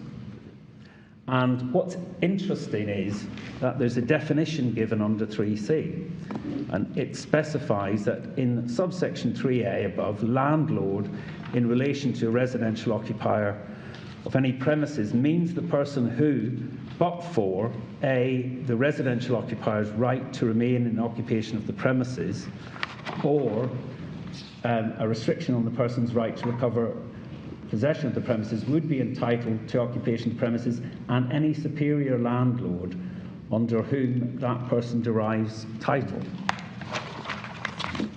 So, and we say there's probably, that definition probably finds its way into the Act, because there is a more limiting definition. Sorry, finds its way into which Act?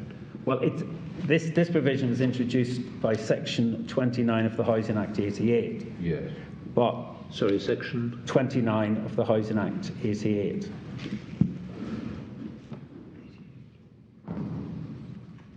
And I just make the observation that it may have been because there's a definition of landlord, or not a restriction of landlord under the 88 Act under Section 45.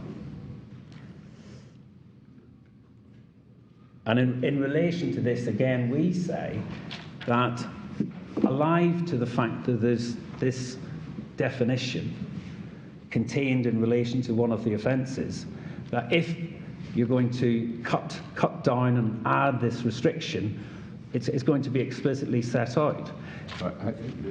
Section 45, you referred to Section 45 of the Housing Act 1988, did you? Yes, that contains a definition of landlord. Well, it says what landlords include. But in a way which wouldn't include a superior landlord. It may not include. Yes, I see. I mean, I see under this Section 1 you've taken us to, and this is one of the provisions referred to, obviously, with which we're concerned. Yes. Yes. I see that subsection 6 provides that where an offence is committed by a body corporate with the connivance or neglect or whatever of a director, etc., they can also be liable. Mm. Yes. But there's no equivalent provision with the rent repayment order for saying they go against a director of a corporate landlord. I think there may be something in the 2004 Act, but I'll check. Okay, my lord. all right. Well, that's helpful. Thank you.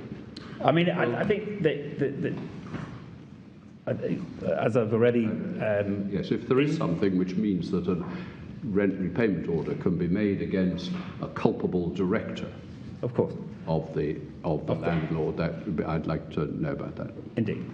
So going back to 3C, yes, the express reference to a superior landlord could cut either way, couldn't it? Well, indeed. And wasn't it the position in the Court of Appeal that they thought it would, and your opponent both said this helps our case? Indeed. I mean, I think that's fair. But in terms of when we go back to the wording of the Act, rogue landlords, a landlord, a set of offences, and all applying to the immediate direct landlord and superior landlord, precise trimming in terms of communal parts. We say that you would expect that if there was to be an exclusion of superior landlords, it would be explicitly set out. But my lord, I entirely agree that one can look at it as very often the case, that the opposite can be equally argued. Mr. Fitzpatrick, we've been asking you a lot of questions, and in fact, you've only got about 10 minutes. I will. I'm that far to go, my lord. We ought to give you a free run to complete your submissions. Indeed. So, moving on from those statutory provisions, if we could go then to Section 41 briefly. Section 41 provides the mechanism for making the application. The application made to the first tier tribunal. Subsection 2 sets out a tenant may apply for rent repayment order only if, and then A, the offence relates to housing that at the time of the offence was let to the tenant. And again, that doesn't cause any problem with our analysis of the case. My learned friend, I think, suggests that the correct interpretation of that means that one is talking about the direct landlord, but I leave it to him to make those submissions. And then under B, we get the offence was committed, it's all that operational requirement, within the period of 12 months, ending on the day in which the application is made. Then under Section 43, which is headed the making of the rent repayment order. Can I just check? Committed presumably doesn't just mean first committed, it is continuing. I mean, presumably some of these offences are committed anew every day of the week. Yes, but you have, I mean, yes, that's absolutely correct. So you can have an offence, a continuing offence, to be breach of an improvement notice, or failing to licence, or you can have a specific date where the landlord comes around and throws all your belongings on the street. Yeah. So yes. In the case of a failure to register, would it be a continuing offence? And would the recovery be limited to the last 12 months? Well, the recovery is always going to be limited to the last 12 months. There's a 12-month limitation on the period. But I was talking about when you can make the application. So if there's a failure to licence, I would have thought that you can make the application at any time. Yeah. But perhaps we don't need to go. Hopefully not, my lord. We say section 43, which refers to making a rent repayment order. A small observation is that under section 43, subsection 1, first-tier tribunal may make a rent repayment order if satisfied beyond reasonable doubt that a landlord, no qualification, has committed an offence to which this chapter applies, and then in round brackets, whether or not the landlord has been convicted. I mean, it seems to us that there's, the language is interchangeable between a landlord and the landlord in that provision. Then in terms of the amount of the order following conviction, section 46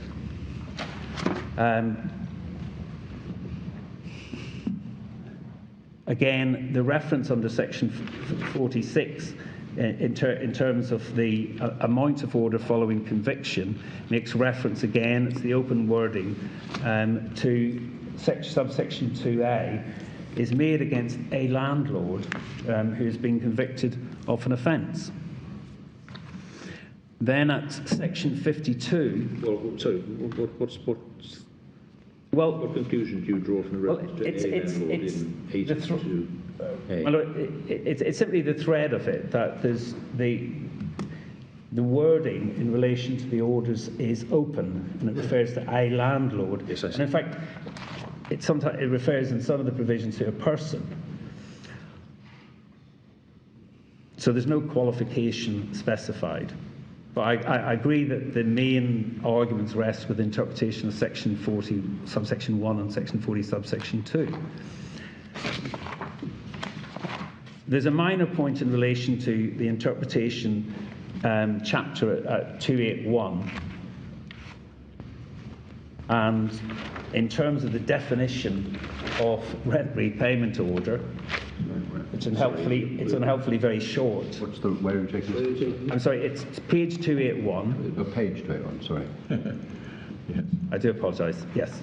Section 52 Yep. and it's part of chapter 4.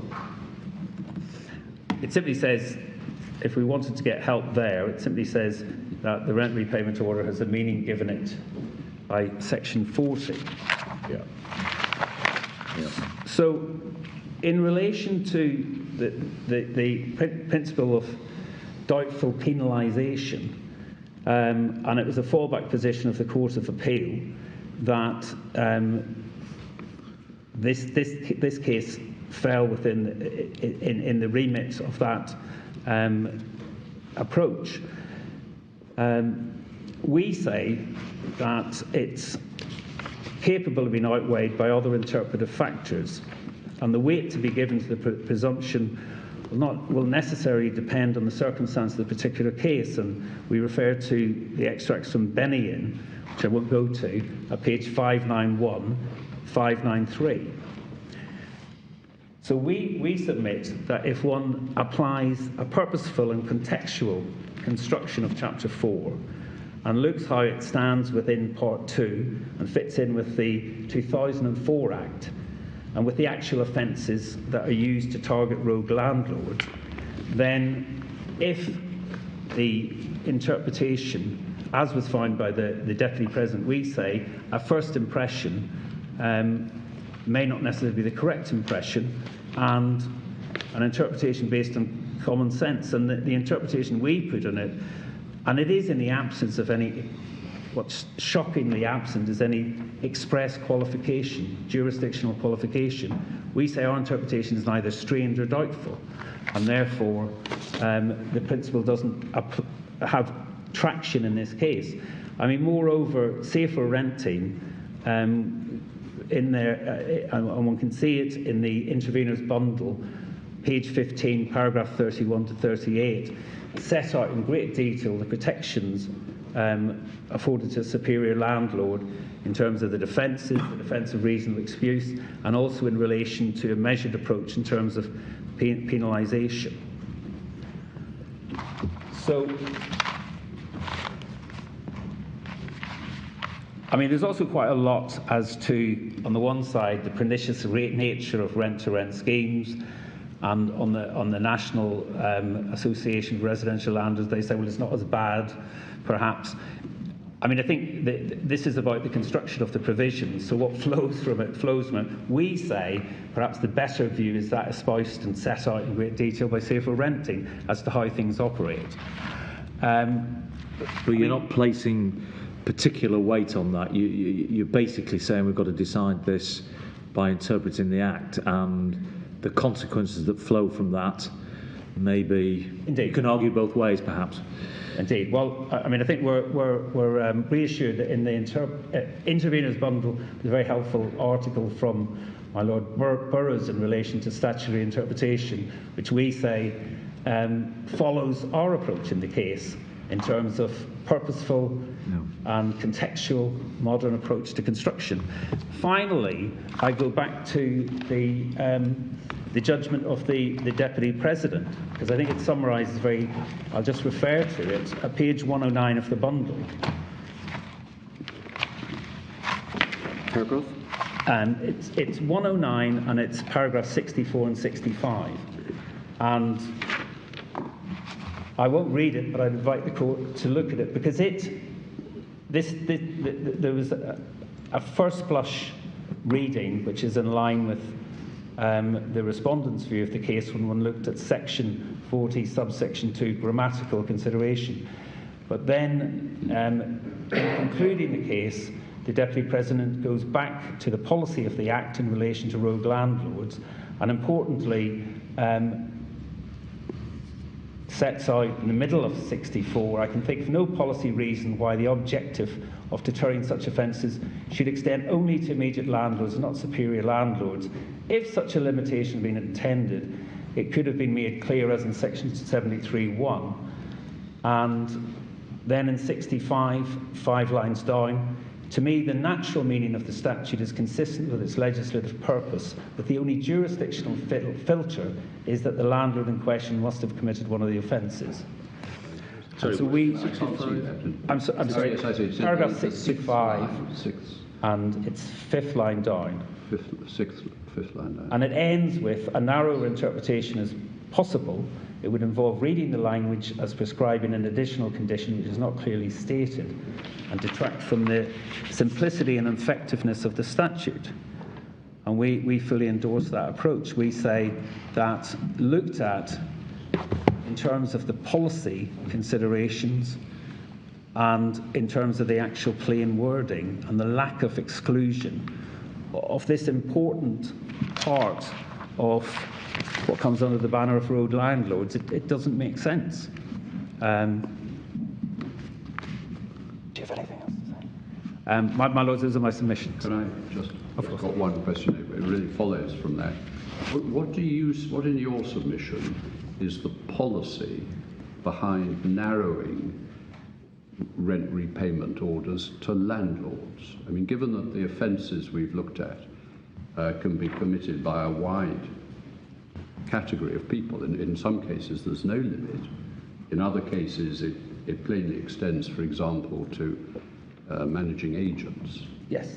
Why, for example, are managing agents not included within rent repayment orders? Do you? I think for policy reasons. I think what is the policy? Well, the policy is that you're actually driving a particular type of landlord from the market. Well, shouldn't you be driving a particular type of letting agent from the market? The people who facilitate and enable the sort of abuses to which we've been referred. I mean, the agents are not innocents in all this, are they? Well, I mean, the agents can be prosecuted, obviously, and can be subject to... Why should they not be made the subject of RROs as well? My Lord, I think the complication may arise as it may be said, well, there is an association in terms of penalisation between what's being paid and how you're penalised. And then they say, well, that's very unfair that you're penalising us. I mean, I think I can see a justification for it. The Secretary of State is grappling with the new bill, the Renters' Bill, to come out. Yes, but we're looking at this legislation. I'm just anyway. It just. I think in a sentence, what is your submission for the narrowing? Because the RROs could have a wider ambit, but they don't. Yes. Why are they limited to landlords? I just think that it is about penalising based on the relationship between the tenant and the landlord who has acted improperly. In terms of managing agents, etc., clearly they can be subject to the criminal offence. Very often it's completely impractical. You get letting agencies are here today, gone tomorrow, and you'll never track them down. And you point to the expansion of the definition from subparagraph 10 of the yes. Section 73 of the 2004 Act, the appropriate person. You say that is clearly abandoned. And yes. And that was dealing with the immediate landlord. Yes, well, that's clearly been abandoned.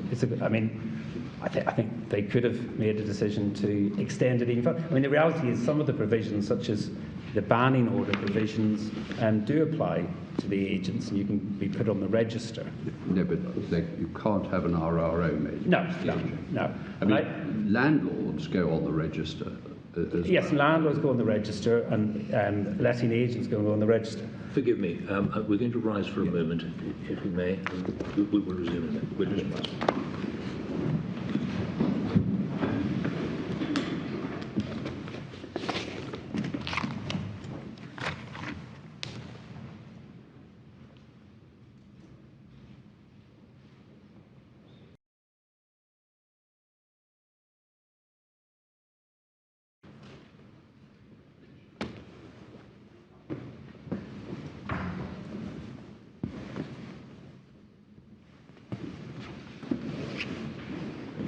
Sorry, I interrupted you.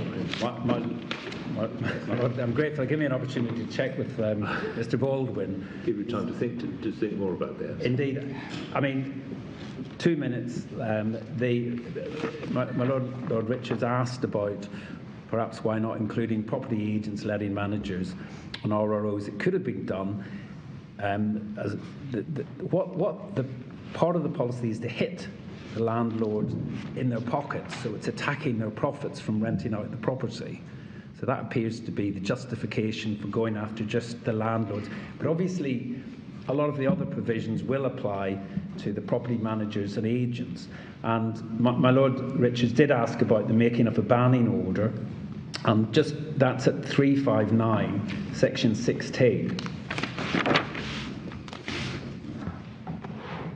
And in terms of banning order offences, there's a whole raft of offences which can result in a banning order, and then can result, one can then have a situation where there's a breach. But those apply residential landlord or property agent at the time the offence was committed. And an application can be made against an officer of a body corporate. Oh, yes, it does.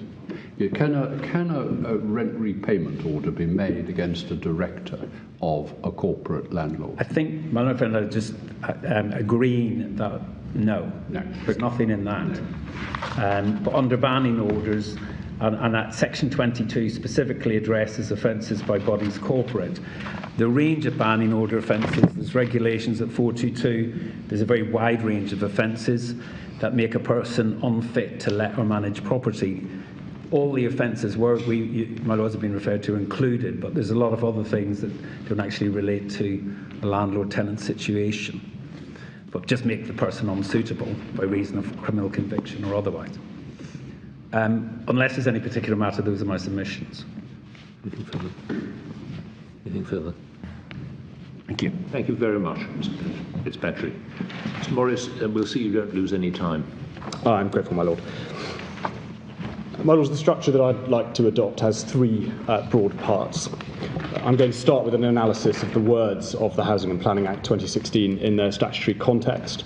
And secondly, move on to an analysis of the Housing Act 2004 and the background material, some of which we've looked at. And thirdly, if there's time, I'll have a look at some of the wider policy considerations and some of the objections that have been raised against me, particularly by the interveners.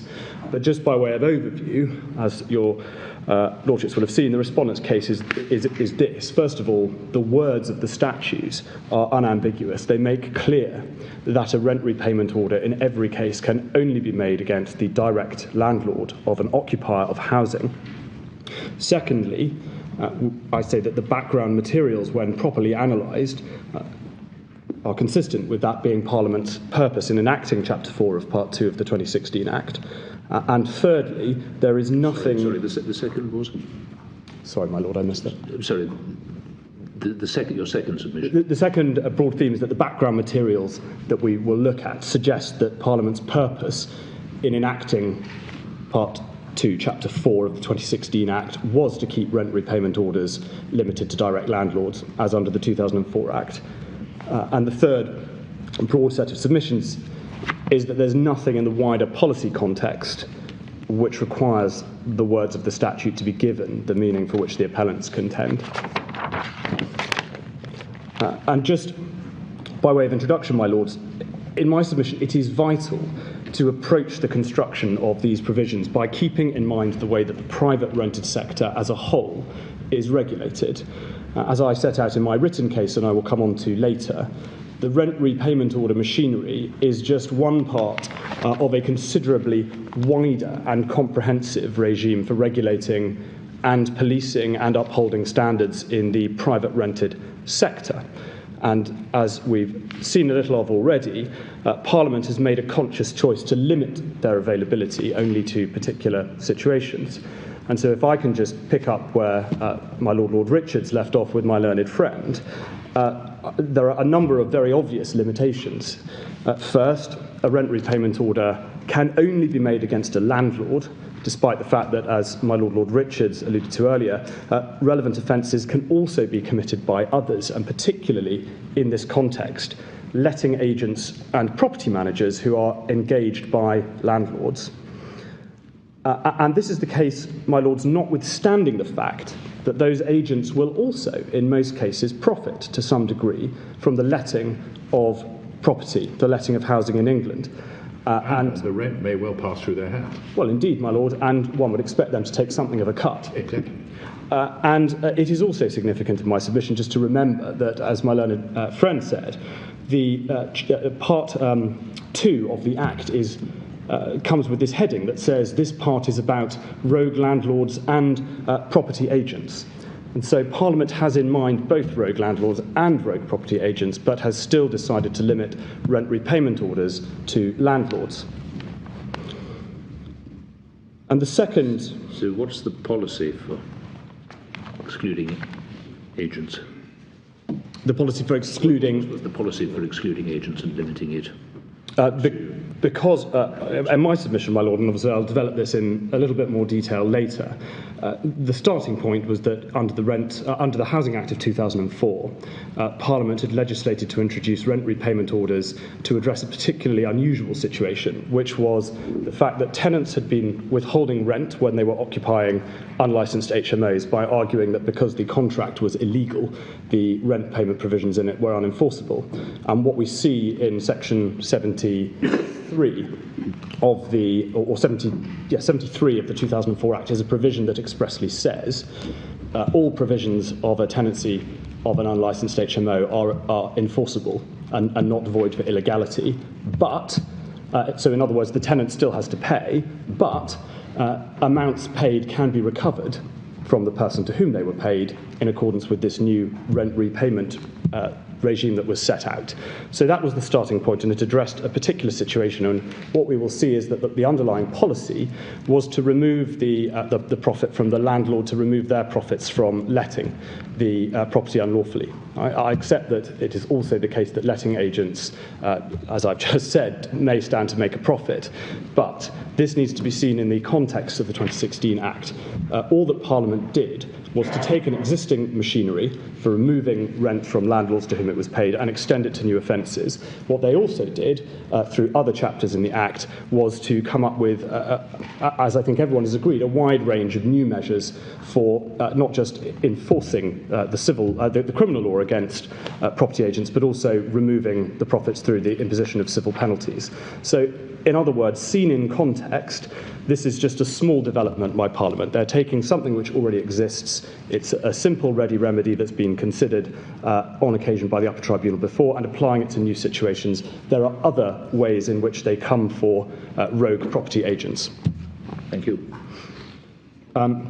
So the second way in which rent repayment orders are limited, my lord, is that they can only, or they cannot be made against a landlord in respect of all of the housing offences under the 2004 Act and the 2016 Act. They are limited only to some of them. And interestingly, although Section 72, which creates the offence, for instance, of being a person managing or having control of an unlicensed HMO, there are 3 separate offences that can be committed under Section 72, 1, 2 and 3, but a rent repayment order is expressly only available where an offence under Section 72, 1 is committed.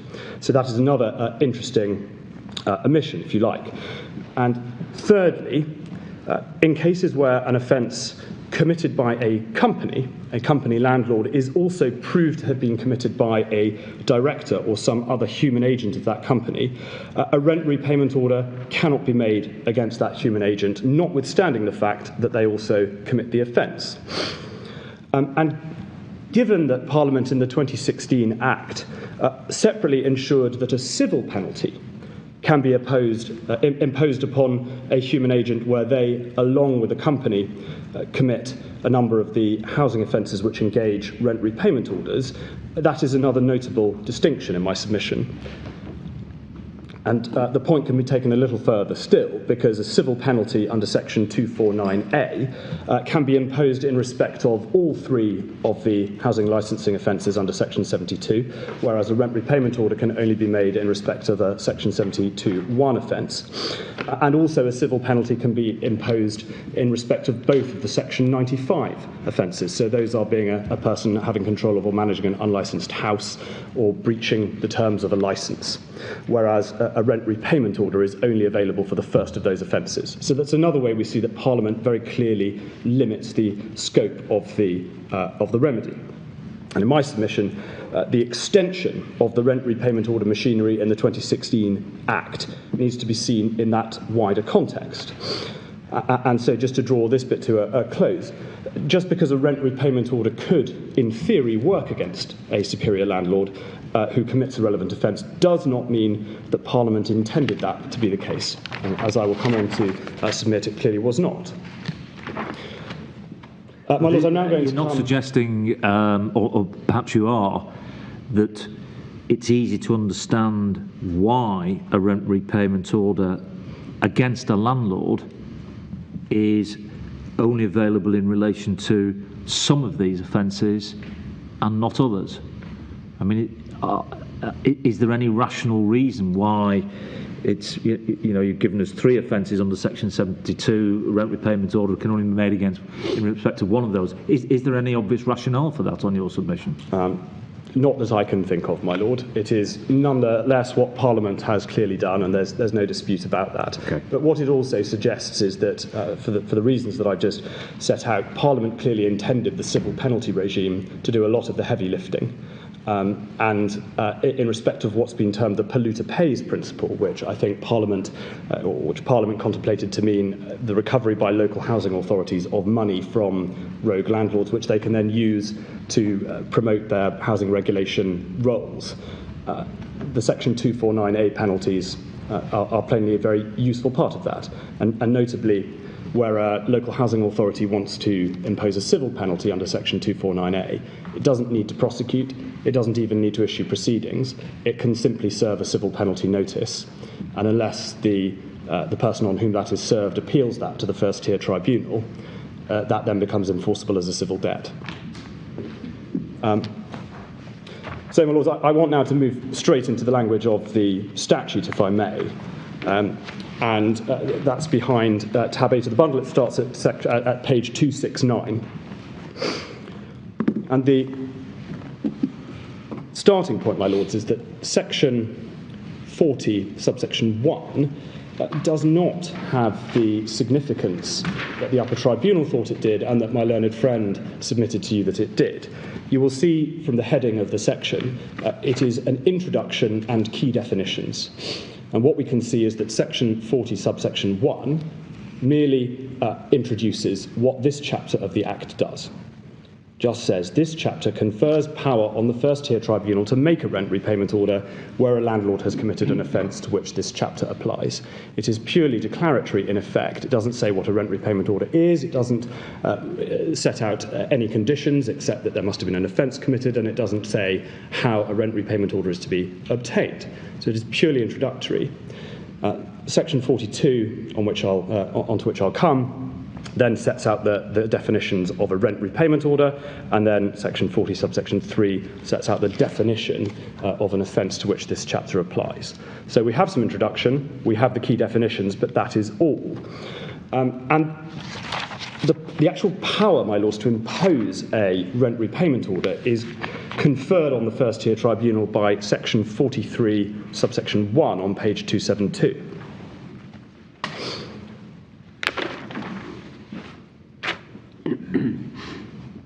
So it is this subsection which gives the first-tier tribunal the jurisdiction to impose what the Act defines as a rent repayment order. But it doesn't set out the mechanism by which that is to be applied, and notably it doesn't define a rent repayment order either. We've already seen that section 52 on page 281, which is headed Interpretation of Chapter, actually purports to contain a definition of a rent repayment order, but that simply says that rent repayment order has the meaning given by section 40, which takes us back to 40 subsection 2. So in other words, what the first-tier tribunal has jurisdiction to impose is what section 40 subsection 2 defines as a rent repayment order. The process for making the application is then set out in section 41 on page 270, and this sets out some jurisdictional hurdles which have to be cleared. And I use that term, it echoes that adopted by the upper tribunal. Crucially in my submission, section 40 subsection 1 does not impose any jurisdictional hurdles, it's just declaratory. The conditions that need to be satisfied for a rent repayment order to be made are those set out in section 41(1). So a tenant or a local housing authority may apply for a rent repayment order against a person who has committed an offence to which this chapter applies. That's defined by section 40 subsection 3. And then there are specific conditions imposed on an application by a tenant, slightly different ones on an application by a local housing authority. And then if, my lords, you look forward rather to section 43 subsection 2 on page 272, there the draftsman tells us that a rent repayment order under this section may be made only on an application under section 41. In other words, only if the requirements for making an application or the preconditions for making an application in section 41 are satisfied. So that broadly is the way that the chapter works. And what we need to focus on then is the actual definition of rent repayment order in section 40 subsection 2 on page 269, because as the Court of Appeal found, it is this alone which the first-tier tribunal has the jurisdiction to make. And so this tells us not just what a rent repayment order is, but against whom it can be made. Now, my lords, I'm about to dive into some more detailed submissions on this section, but I'm aware that it's now almost 1 o'clock, so I wonder if that might be a convenient moment to break. That might be a convenient moment at which to take a break. We'll resume at 2 o'clock, Mr. Morris. Thank you.